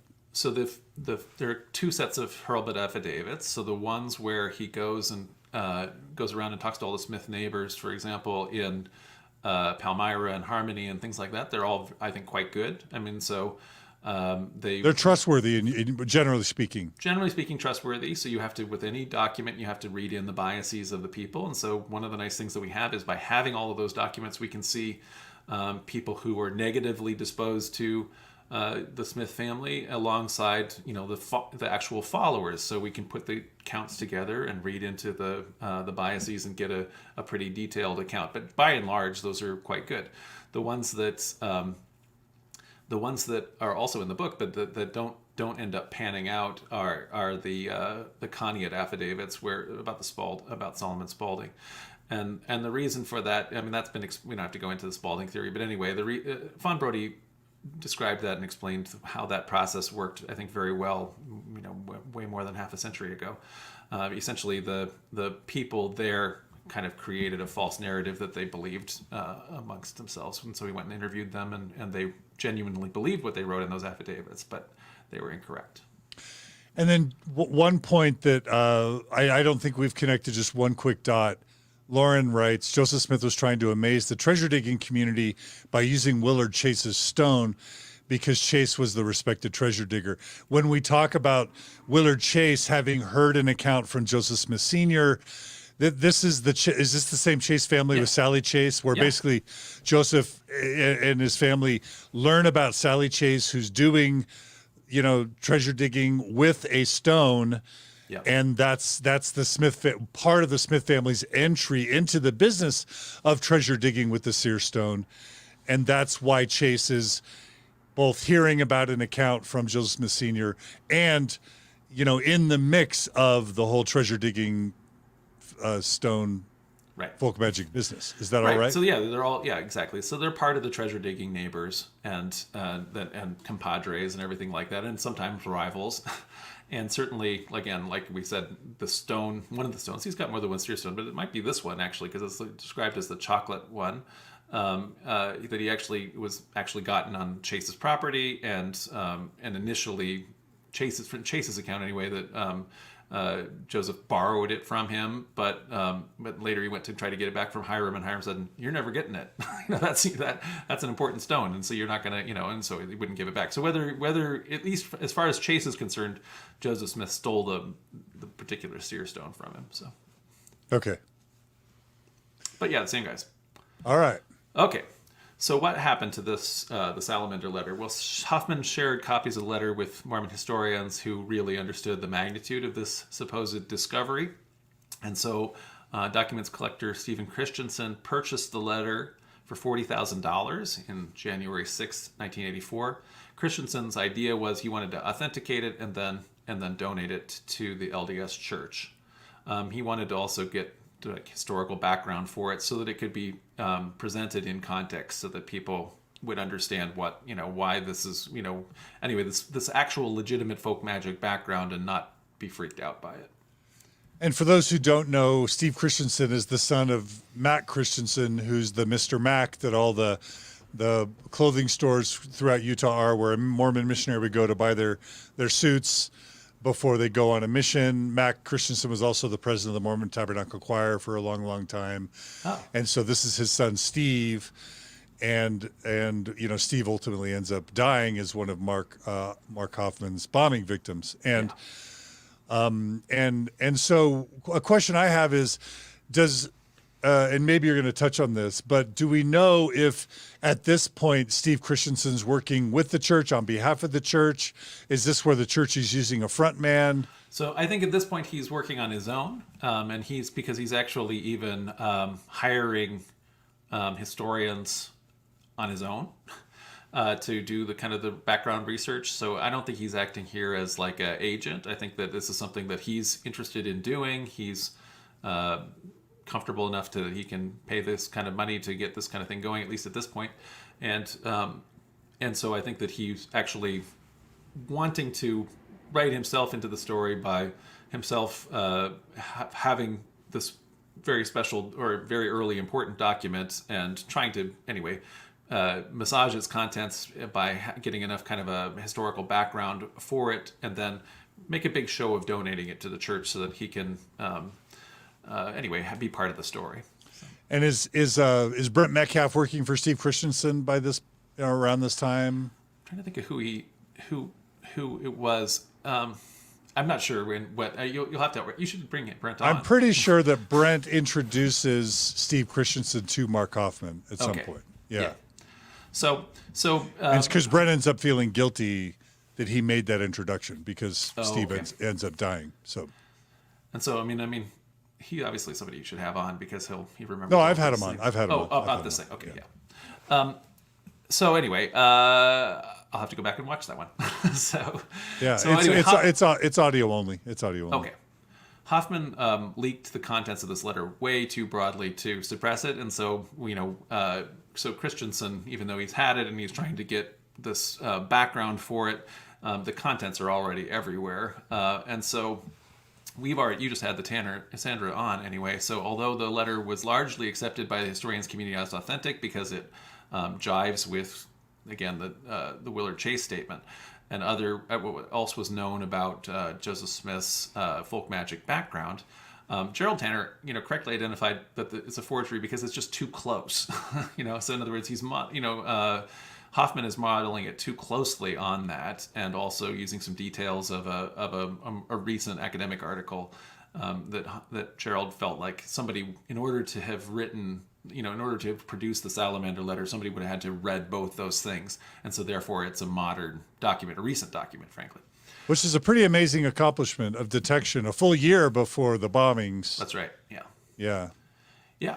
And a huge act of integrity that the Tanners would have had every reason to want to validate any document that would make the church look bad, potentially. Right. And that he was not only willing to, even had interest in making sure the document was valid, and even writing an expose against it, right? Right. So there's... Because confirmation bias would say just accept the document and run with it and try and embarrass the church, and he didn't just stop with the confirmation bias. Right, exactly. So definitely stuck his neck out and was one of the few people doing it, way ahead, actually questioning at that point then all of Hofmann's documents based on, in a way, we've only highlighted some of these here, when I put even doing that timeline. There are so many more documents that in a way it's sort of crazy that nobody else had kind of connected the dots, because Hofmann was finding so many things. It's in some cases things that he's making on demand for people. So somebody wants, this or that thing. Oh, I've happened to find that, and so in a way it does seem remarkable, but people are in the middle of it. It's brand new. There had been all kinds of revelations coming out about Mormon history, for the past 2 decades that made it kind of gave the context for this kind of thing. And so that's why I think people didn't immediately see it. But in retrospect, in hindsight or whatever, you think, oh my goodness, how could he have done so many documents and everybody thinks, oh, another one? Why is Hofmann the only one finding documents? So, he's finding all the documents that everybody wants, basically. I know, exactly. Just mysteriously. Yeah. But back to Gerald, it was a real act of integrity, of sleuthsmanship, and courage to go against the prevailing community and take a stand. And so we've got Sandra Tanner at the 1984 Sunstone Symposium, handing out this newsletter telling everyone that Gerald thinks it might not be valid. Right. And for me, the point of the Mormon LDS Church leaders claiming to be prophets, seers, and revelators, and they're not. But we have Gerald Tanner, who's the world's most hated anti-Mormon, and I'm saying that in air quotes, actually acting as a prophet, seer, and revelator, seeing, prophesying and seeing ahead of time what the world won't come to understand until a full year later, which is that this document was a fraud. It's sort of like a secular version of a real, true prophet, seer, and revelator with courage and with integrity. In other words, all of the virtues that we would want to see in the Mormon Church leadership, we actually see in the person who is discredited and smeared as the church's biggest enemy and as the world's number one anti-Mormon. I mean, that's kind of beautifully ironic to me.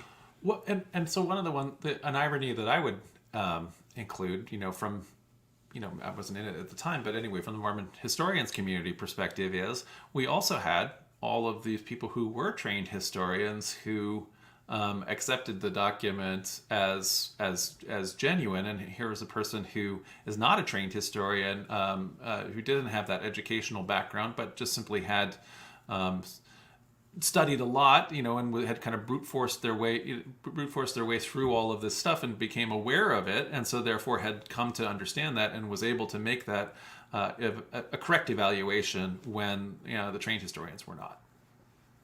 Right. Yep. All right. So go the Tanners. Anyway, it's more or less accepted by, therefore, as valid, and so the LDS Church published the contents by 85 in the Church News, and Farms started writing apologetic context for it so that people could understand it if they were really troubled by it, because it was troubling. And so it would be like things like, why would a guy in upstate New York want to talk to a salamander, kind of essays that Farms was running to try to help people understand it. So that brings us through the end of the actually documents that he actually forged that I wanted to talk about today. But I want to talk then now about the next two things that Hofmann was talking about, but didn't actually end up ever completing. So the lost 116 pages, and then the McClellan collection now, as we've gotten to 1985. Okay. So the last 116 pages of the McClellan collection. So Hofmann was floating around the idea that he discovered the lost 116 pages, so talking to different people in the Mormon historians community. And so this is the original manuscript of the Book of Mormon. The most likely what actually happened to these are that when Martin Harris took those manuscript pages to show his wife, she probably burned them. And so she probably destroyed them in 1828. But since they are probably destroyed, people have always wondered, well, what if they weren't destroyed and they exist somewhere and could be discovered? And so the Salamander Letter and other Hofmann forgeries, because the Salamander Letter was, again, written in Martin Harris's own hand, or it establishes, or maybe it was, anyway, because there's Martin Harris handwriting there, anyway, I don't think it's in his own hand, but anyway, because there are Martin Harris writings that take place, that's establishing more Martin Harris handwriting, and so that's setting up Hofmann being able to produce 116 pages, which would mostly be in Martin Harris's handwriting. Okay. So, although Hofmann never produced 116 pages forgery, we might speculate what he was probably seemed to be planning to, and given all of his other works that we've kind of gone through, he likely would have rewritten what was effectively the first draft of the Book of Mormon to include many more references to magic, for example, than were included in the version that we have now, the published version. And so in Hoffmann's reimagination of what the first draft of the Book of Mormon would have looked like, it probably would have been a lot less religious. It probably would have been a lot more folk magic-y. Anyway, so although Hofmann had been a really successful forger up until this point in 1985, he wasn't successful at living life. He, crazily spent money like a crazy person, and he had constant need for cash. All of the different scamming he was doing, he was living still way beyond his means, and so he was definitely getting to a place where that was all catching up with him. And on the other hand, he kept on promising documents like this that he really couldn't deliver. So 116 pages, if he was going to have produced that, you have to go and get, it's one thing to get one letter where you go and you get a piece of historic paper that's the right age out of a library, and you cut an end piece out of a book or something like that in order to get a piece of paper. But in order to get 116 of those, it's a mess, and it's a lot of work, right? So Yeah, absolutely. Absolutely. Okay. okay. So he starts talking about, Also a and McClellan by collection. the way, I should just say that, as I understand it, in the process of Jared Hess and Tyler Meesom doing all their research for their documentary, they came upon an outline, a written outline, purportedly in the hands written by the hand of Mark Hofmann, where he's starting to sketch out an outline of what was going to be in the 116 pages. And if I'm not mistaken, Radio Free Mormon with Bill Reel just this week released an episode that may have talked about that, or they're going to. But there's certainly, I just think it's important to note that now there has been released a document that has Hoffman's handwritten outline or sketch or some early thoughts. So that'll be interesting for people to review. So I mean, he almost certainly, there's all of these indications, that he was building towards this, right? So we've seen it in a lot of the documents that we just outlined. And he's also definitely telling people, so Brent Metcalf and everybody else, that he's got a lead on the 116 pages. And so it's clear that he's going that way, and like you say, there's an outline now, and so that they've encountered. So that definitely seems like a place he was going. But again, it's a big. If he was actually going to produce the whole thing, that's a big deal. It might be that he only maybe he was only planning to produce a part of it or something like that. Anyway, but in either case, it's a lot of work compared to some of these little scraps of things that he's doing. Right? But it would have commanded a whole lot of money, right? Oh yeah, absolutely. Yeah, That would have been huge if he could do that. But yeah. yeah. Okay. So meanwhile, he has another big thing that he's kind of playing around with. So he met with Steve Christensen again on June 28th in 85 and told him that he'd located 3 whole boxes full of documents that are held by a descendant of Mormon apostle, actually ex-apostle William McClellan, so somebody who had been an apostle but parted ways with the Mormon Church around the time of the Mormon-Missouri War. Whose contents, so the contents of the McClellan collection included, for example, the original papyrus of which the facsimile number 2 is created, that's published in the Book of Abraham. So in other words, it's an important documents collection. And so Hofmann told Christensen that he needed $195,000 to secure the collection. Okay. And it's in Texas, right? Supposedly in Texas? Yep. Yeah. And Christensen and Hofmann then met with Dallin Oaks and Hugh Pinnock.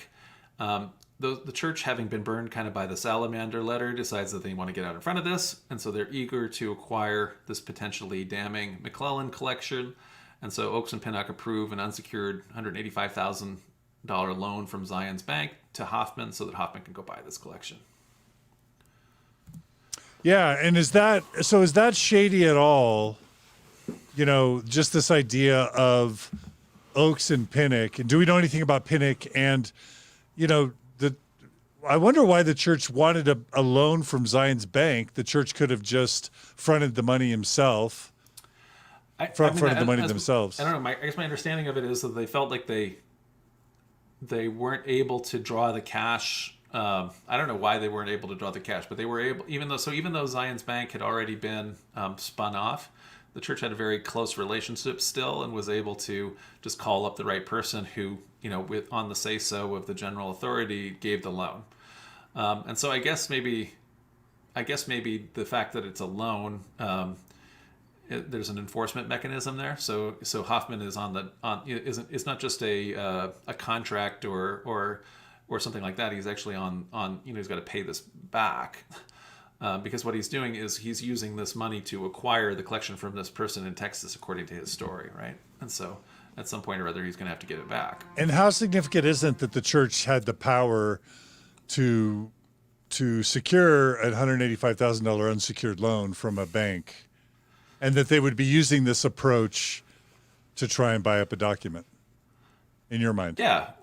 Well, I guess it's a window into the kind of ways it was able to do business, clearly, and probably still is. But like you say now, I mean, the Mormon Church it's come out the Mormon Church is so rich, just has so many billions of dollars that in some ways the fact that it had this much money and was able to make these kinds of, quick deals and things like that on an emergency basis to prevent damning information from coming out. I mean, you can. It's not particularly surprising, but it's just one of the rare examples when you get to look behind the curtain and actually see it, because it gets entered into testimonies. Okay. So. Well, here comes a funny twist in the story, right? Yeah. It's not funny. It's starting to get, well, this part's funny. Yeah, So it's about to become a very tragic story, but this part's funny. So the funny thing is, in terms of this McClellan collection, is that the LDS leaders here were so eager to buy and suppress the documents, that painted Mormon history in an unfavorable light, they actually failed to realize that they already had the real McClellan collection. That they had been suppressing. Is that fair to say, or not? Yeah. So because again, so much stuff was not not published. They weren't sure what they had in their vaults, and it was only later that they realized, well, wait a second, we actually have this McClellan collection, but they didn't know it at the time. So it's not like that they thought, well, wait a second, is this a different McClellan collection or something like that? This had been forgotten, that this had been acquired and stuck in a vault or something like that. And so it was really only revealed later, although they figured it out at some point or other. It was only revealed in 92, I think, when Richard Turley published his own account of the Hofmann murders, so Victims, that book.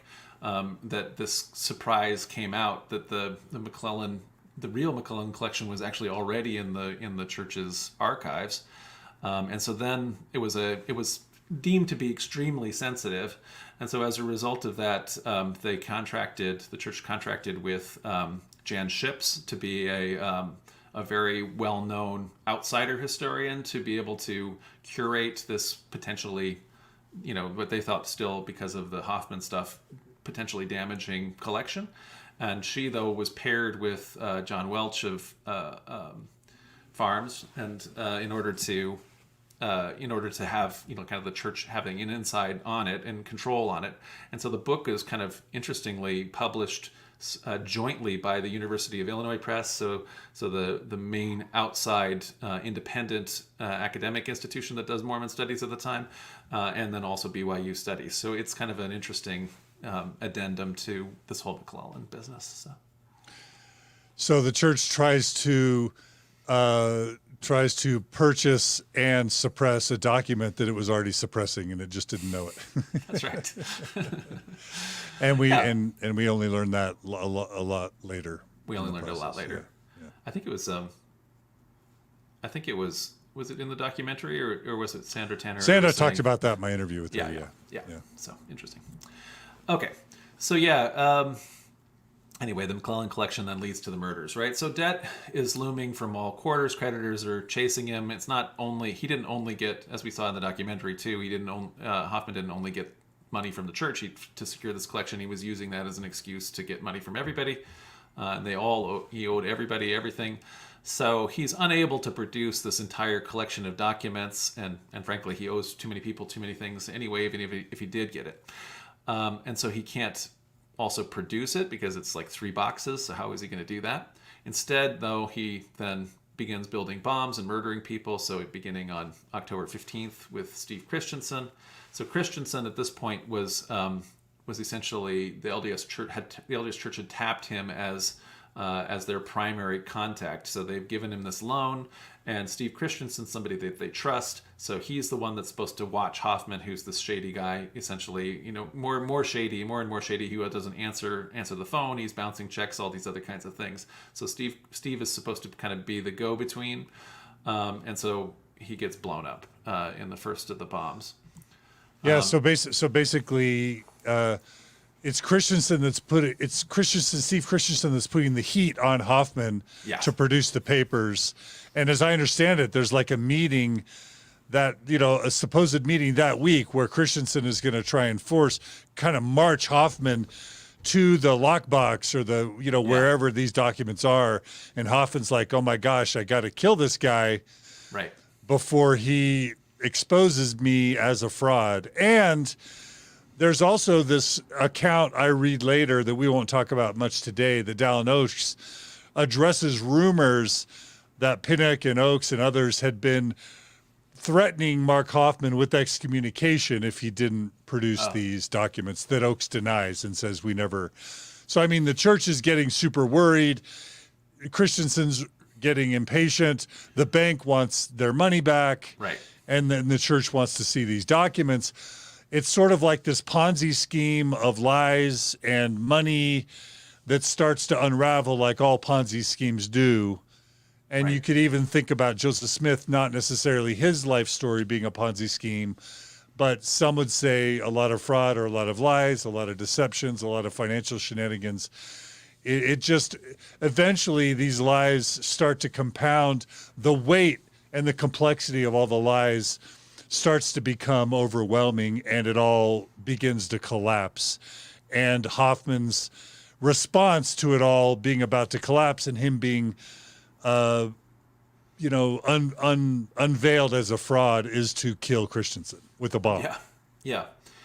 So I mean, on the one hand, people make the point, that Hofmann is just this amazingly clever forger, and so he certainly had like a lot of. The documentary shows that he's got a lot of clever techniques in how he's aging documents and tricking things, in terms of beating different kinds of tests and this kind of thing. So a lot of times people think, okay, well, he's got to be a genius and things like that. Well, he's very clever on that kind of thing, but there's all kinds of other things that he is not clever about. Even in terms of the history stuff, in a lot of cases, he's amateurish, and he's getting details from the real historians that he's talking to in a lot of cases, and building those into the documents. But ultimately, in terms of like how he's living life, he's living life not like a genius at all, like a crazy person or a dummy who is more or less check to check, scam to scam, living these things, as opposed to he's at this time forged. And we didn't include this because it's not a Mormon history document, but he's this Oath of a Freeman, this $1.5 million document they talk about in the documentary. But even though this is this crazy once in a lifetime kind of thing for a forger to do, the very first printed document in all of American history, he's crazily given his New York agent like 50% of it instead of as a finder's fee or whatever, or as a selling fee, as opposed to 10 or 15 or whatever. And so he's not behaving in any kind of in normal way with money. So he's spending money like a crazy person, and so now he's just swimming in debt. He has nothing that he can, no way to get out of it, like you say. So he starts killing people. Right, which is tragic. Yeah. And awful.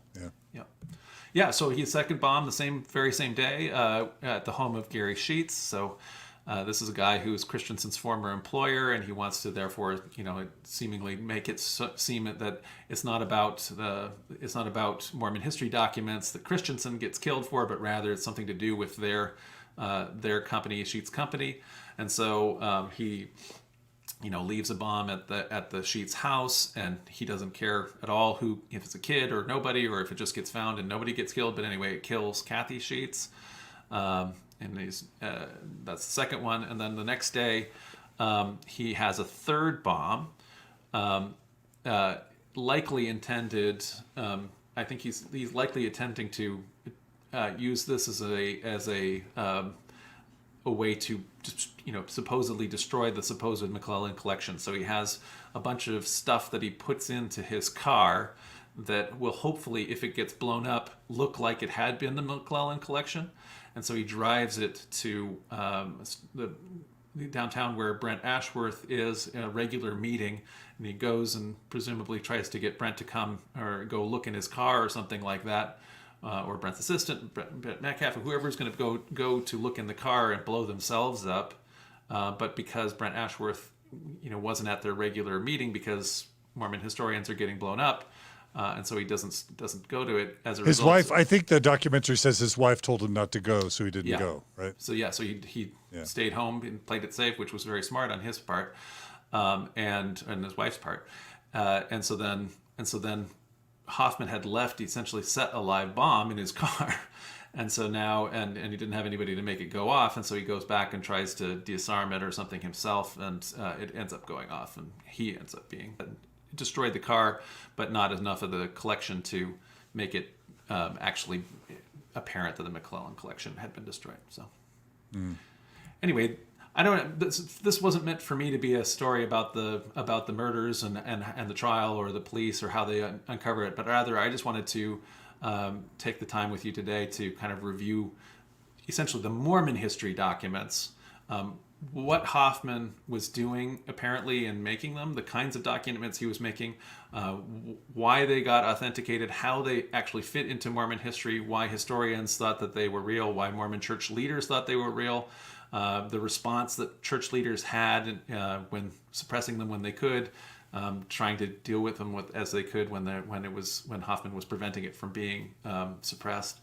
and then ultimately the fallout is ultimately when it turns out that these are all forgeries, how that all has to how all of the academic articles have to all be rewritten, given the fact that people had assumed some of these documents that were relatively important actually are frauds. We have an interesting question from a listener. Simon writes, was Hofmann the first person to sell fake documents to the LDS Church, or the only one we knew about? And then there was so there's like a faked. I'm trying to think of it. There's like a big forgery that occurred. I mean, like it's the Oliver Cowdery forgery that occurred in the early 20th century. And I don't know now. I'm not sure if it got sold to the church or not. But that was later exposed as not from Oliver Cowdery. People fake documents. That happens a lot. So, and I think it's still happening in the Mormon history, because the issue is that there are so many Mormon collectors. And the Mormon Church also has a huge amount of money, and so as a result, Mormon collectibles and artifacts and things like that are just, radically, crazily inflated in their value. The amount of money that a first edition Book of Mormon, which isn't technically qualify as a rare book because there's so many of them, nevertheless, each one of them was worth so much money. Yeah. So if somebody wants to ask the question, Is the Mark Hofmann sort of like story with documents and with the church's involvement with the documents, is it sort of a smoking gun to sort of highlight the LDS Church's practices of, we'll use strong words, deception, hiding things? Is overall your assessment is the Hofmann case an example of the church being caught red-handed, kind of deceiving its own members and the world, or not? What's your kind of overall assessment of the extent to which this is a smoking gun speaking to the credibility and the honest dealings of Mormon church leaders? I think that every time you look at it very closely, the Mormon church leaders can be shown to have a policy of like lying for the Lord. And so there is an idea that protecting the church from embarrassment is a higher calling than truth at this moment or in this way. And so if you you can lie for the Lord. I mean, we've seen. I mean, Hinckley would do that, where he goes on national television and says he doesn't know if they teach about eternal progression and things like that. More or less lying about that to a national interviewer and then going back to general conference and winking at all the members. I think we know quite a lot about that, or whatever he said, right? And so I just think that that's the policy. It's been true going back to Joseph Smith. That was definitely Joseph Smith's policy on polygamy, where he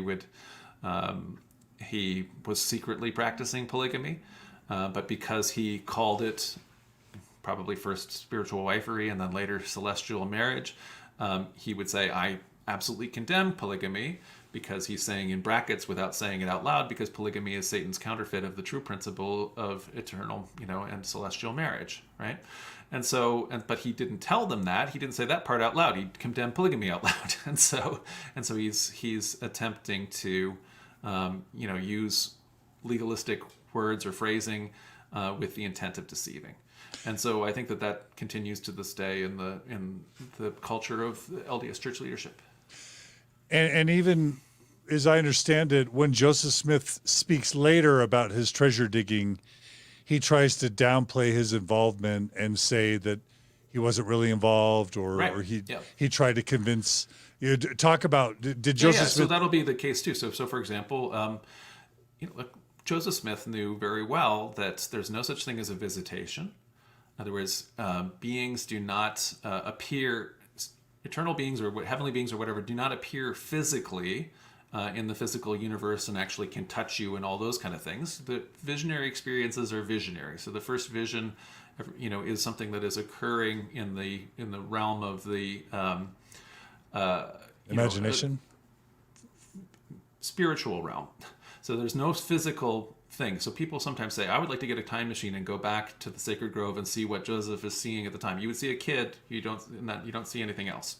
So the experience is happening internally, as being seen as they would describe it back then with the spiritual eyes.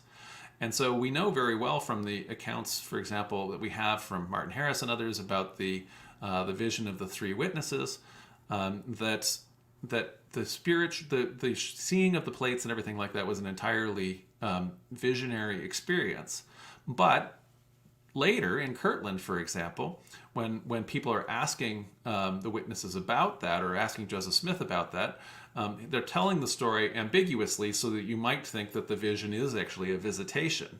And so then some of the people in Kirtland, some of the members, some of the believers press Martin Harris on it, and Martin Harris says, did you see it, Martin, with your physical eyes or with your spiritual eyes? And so at a certain point he admits, no, this is all with spiritual eyes, right?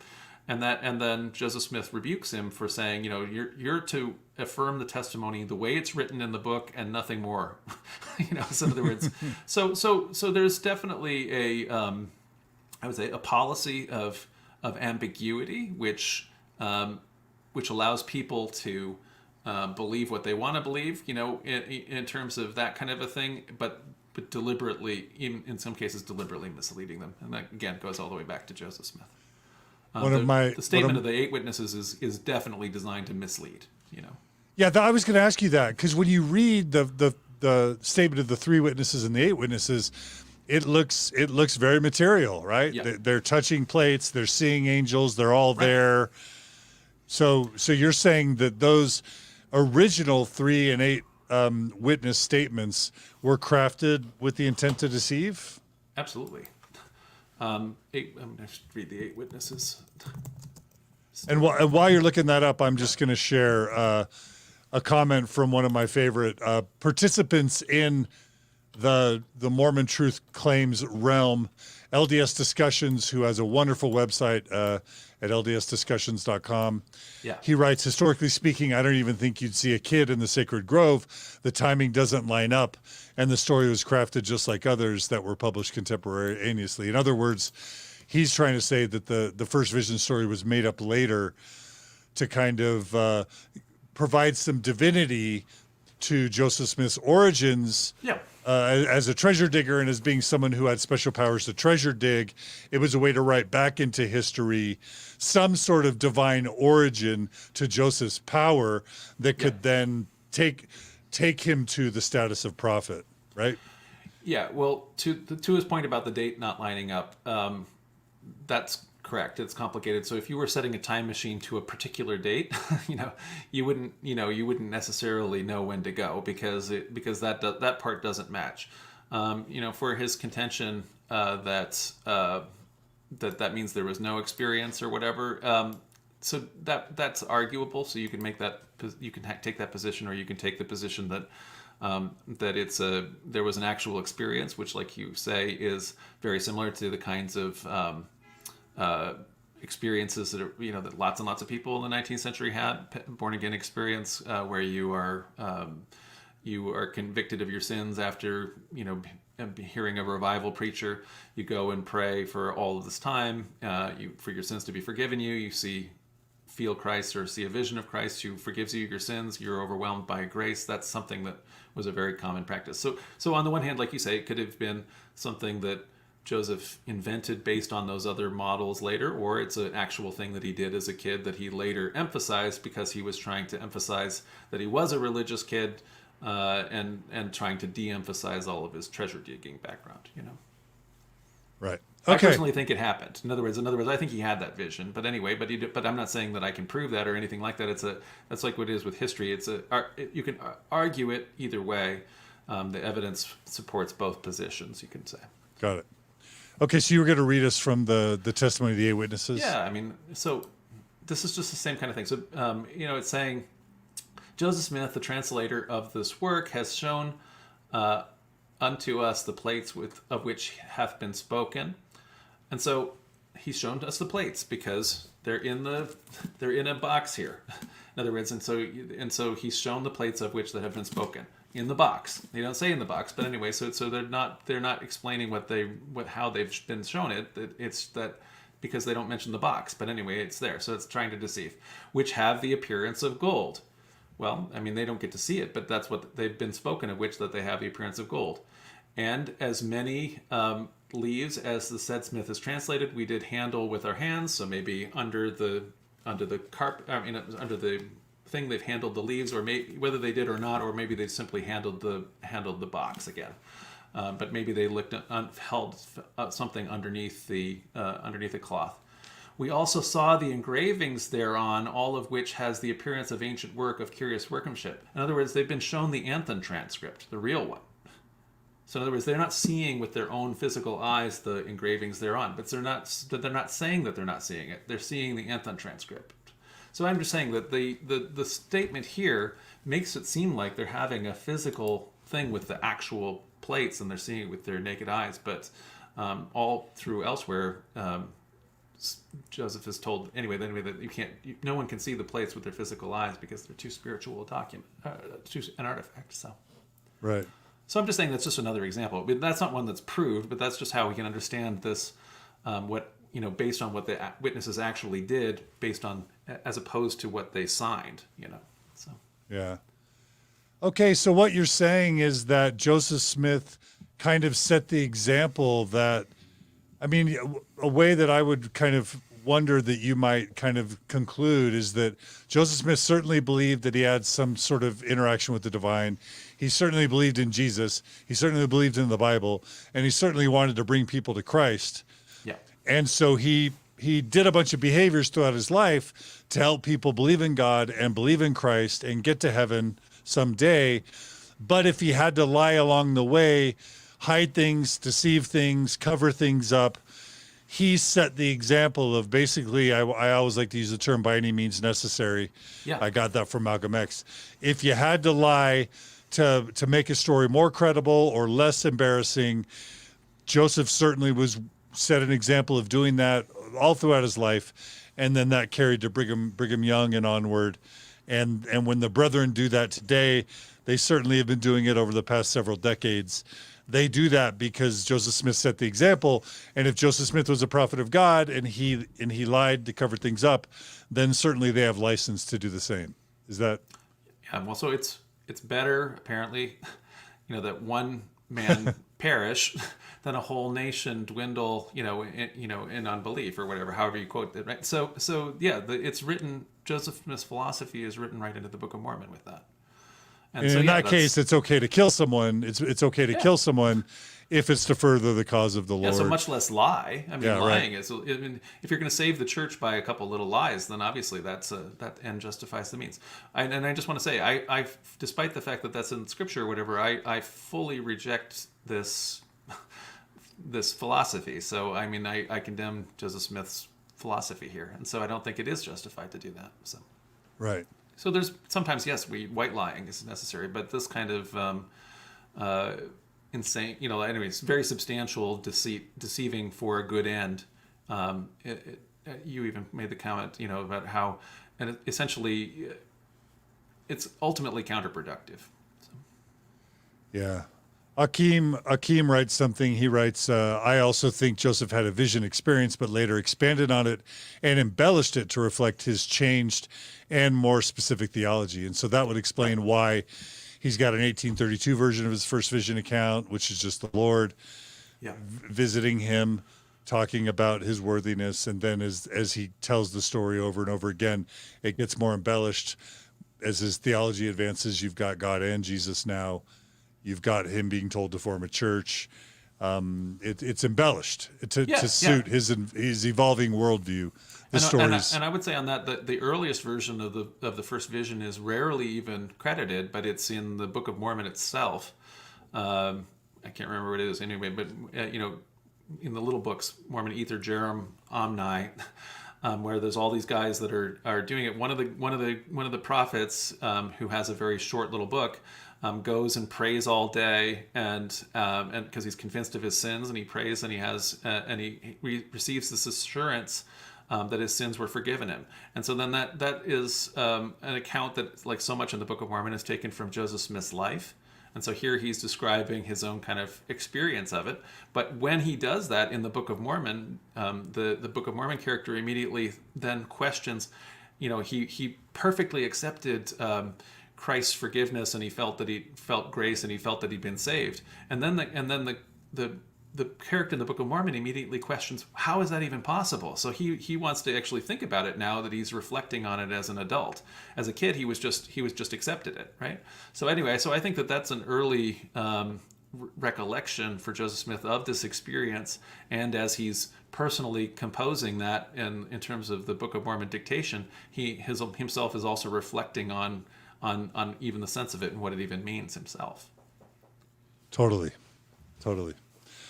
All right. I thank you so much for this. The one thing that I really wanted to try and find out with Sandra Tanner was whether Hofmann was angry at the church, felt disillusioned, whether he was trying to get back at the church, whether he was trying to take the church down. Yeah. Whether he was trying to get people out of the church. I was trying to get to his motivations, and whether that was part of what he was doing, because I'm obviously dealing with people in faith crisis and people that have been hurt by the church. And so that's a narrative that I want to read into all this. And my understanding is that you don't want to give Hofmann too much credit, too much altruistic credit. Is that right? Yeah, I don't know that he was. My reading of his motivation is that his ego was fueled by fooling people. And so when you make something that is a forgery because you made it yourself, and you bring it to people, whether it be someone who's a respected academic, whether it be the U.S. Mint, whether it be the prophet of the church that you grew up in, and you fool them, that was something that I think Hofmann just fed on. And so I think, from what my understanding of his motivation is that's probably the biggest thing. And then in terms of whether discrediting, where it was a document that discredited the church, I think that made it worth more. So I don't know. So I don't know if it's altruistic. I mean, it's you do that because you get more money, right? I don't know. Yeah. All right. I love this comment from Gayla. I always learn so much from John Hamer. What a scholar. I appreciate him. Thank you, Gayla, for saying that. Thanks, Gayla. Any final things you want to say about Hofmann before I have you talk about all the amazing work you do with Community of Christ in Toronto and around the world?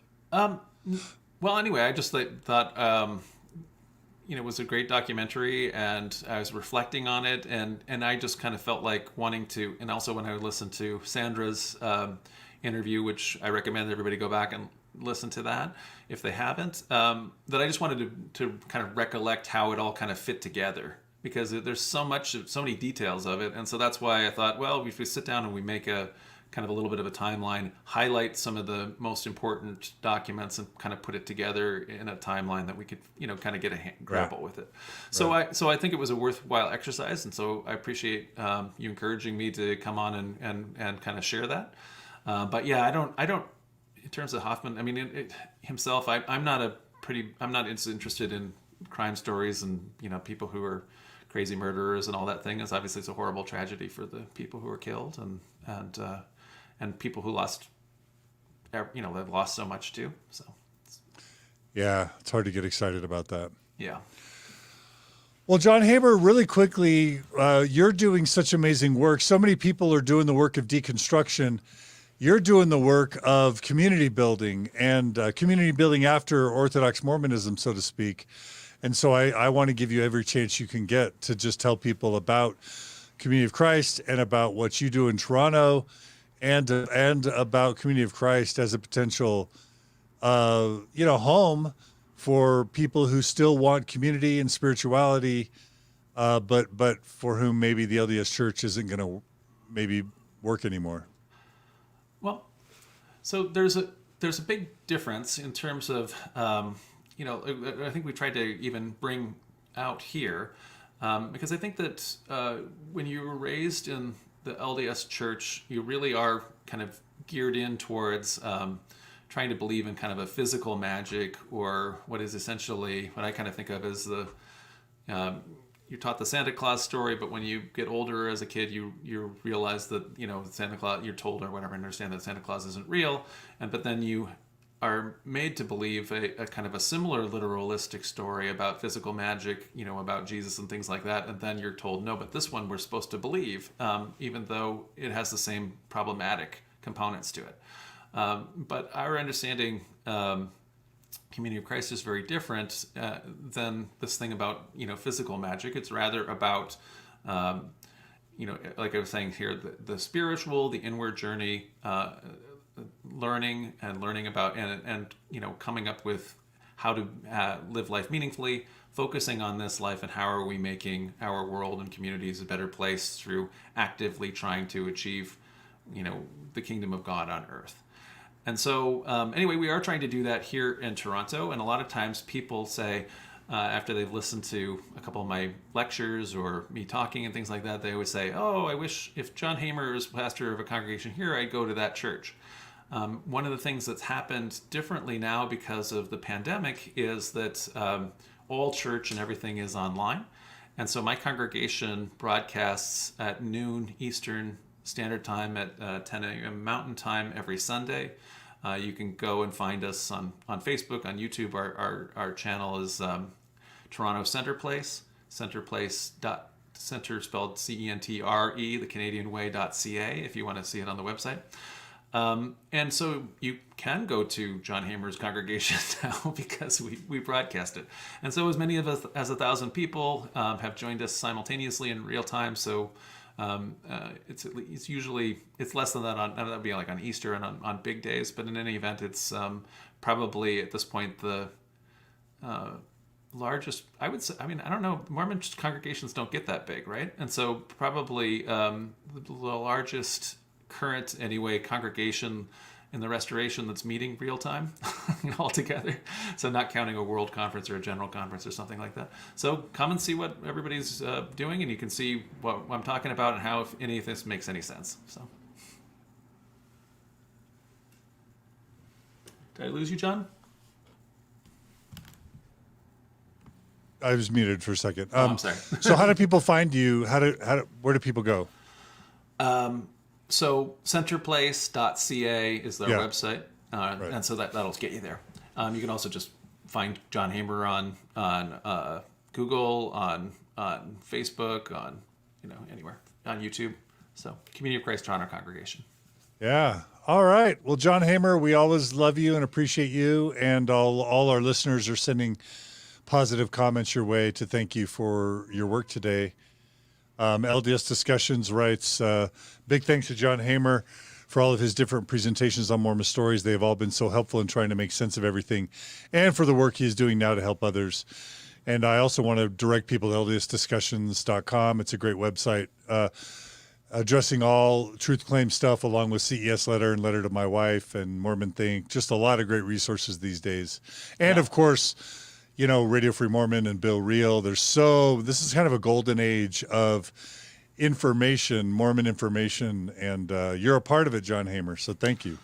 Yeah, like I say, when I was growing up as a Mormon kid, literally, it's like the only even mention outside of church materials that I even had for like Mormonism was in looking up in the World Book Encyclopedia and reading the article on Mormon Church, which is probably written by a Mormon, so the information didn't exist, but now it's just amazing. So, I mean, information's everywhere, and so much great work is being done, like you say, in the podcasts and all the other sources you mentioned. So, and I think LDS Discussions also is reminding us that people should go back into the Mormon Stories archive. Just Google John Hamer, because John, you've got some great presentations in the Mormon Stories library. I should have started. Will you just mention some of those really quickly for those who want to know? I think like for example, our one that we did on the succession crisis. Yep. I remember that fondly. That was a good discussion, and we've done. We did ones on Community of Christ history. We've done lots and lots of great topics. Ones on Book of Mormon historicity. Yeah, right. And those are the most recent ones that have been really good. I think you even participated in a First Vision discussion as well. So yeah. All right, John Hamer, you're the best. Stay in touch. Love to your family, and we hope to bring you on again as often as you'll come. So thanks so much. Thank you so much for having me. Enjoyed it. Keep up the great work.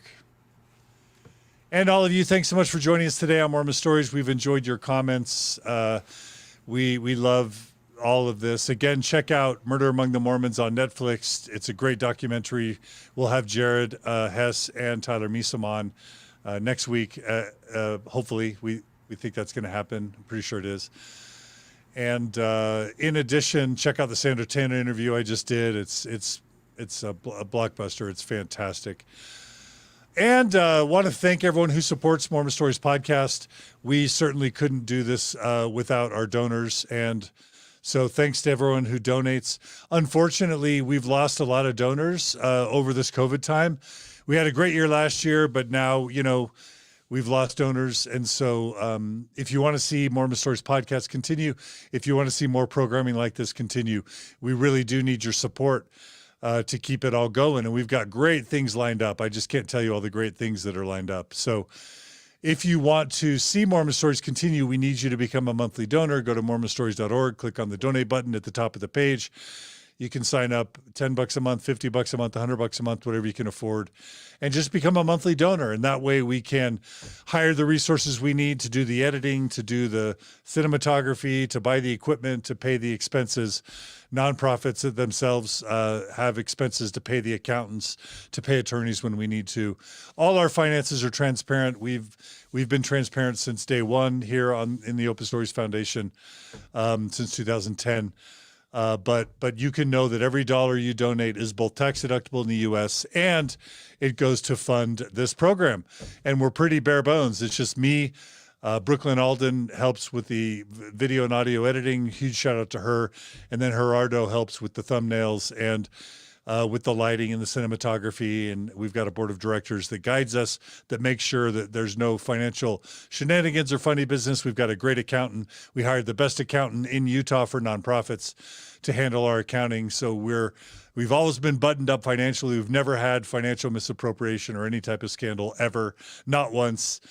And we just take seriously bringing the truth to you and to other Mormons and ex-Mormons and non-Mormons and the rest of the world, sort of ensuring that there's informed consent within the Mormon church so that people are giving their lives and their money to something that they have full information about.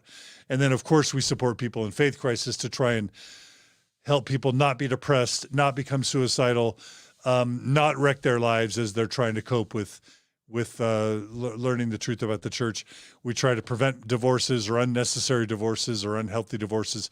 We try and prevent LGBTQ suicides and just all the ways that people get harmed by the church and or in their faith crisis. And then the one of the biggest things we do through the Thrive Initiative and other things is to help people rebuild their lives, whether it's finding a spiritual home or a faith home like John Hamer, Community of Christ, other more worthy churches out there, or find spirituality in other means, secular spirituality, secular Buddhism. We just had a great episode on Mormon Stories about finding spirituality after Mormonism with Anthony Miller, with Margie, with Samantha Tanner and others. We like to showcase great content creators, whether it's RFM or Bill Reel or Zelf on the Shelf or Shannon Coldwell Montez or great Mormon scholarship. So we have Matt Harris talking about his great books, and we've had Michael Quinn and Richard Bushman and Terrell Fiona Givens and others on. We just want to help showcase and spotlight all the good things that are happening in Mormon scholarship and in the world of Mormonism, and cool interviews of people navigating their faith crises. All of that relies on your support. So thank you for your support. Please become a donor. Please spread the word. Positive reviews on the Apple Podcast app, positive reviews on our Mormon Stories Podcast Facebook page. Help give us 5-star ratings so that lots of people will like us. And then just spreading the word. Telling all your friends and family, posting this on social media, whatever you do to spread the word is always useful. And then finally, feedback. I did an episode recently on Patrick Mason, And I got some good feedback that I was too angry. A lot of people loved it, but a lot of people felt like it was too angry, that it didn't really support the mission. It didn't reflect well on the mission of the Open Stories Foundation. So I re-recorded it, and I did that because of feedback from you guys and from other people. So we love your feedback. So please send it. And if you've got great stories, your story or other stories that you think will really move the needle in terms of waking people up and preventing sadness and promoting healing and growth, we always love, we love to learn about opportunities for new stories. So please email us at mormonstories@gmail.com with feedback or with stories. And just keep being good to each other and doing good out there. We really appreciate it. So without any further ado, thanks so much to everyone. We love you guys. Please stay tuned. And in the coming weeks and months and years ahead, you'll see more great stuff from us on Mormon Stories Podcast. Take care, everybody. And we'll see y'all again really soon.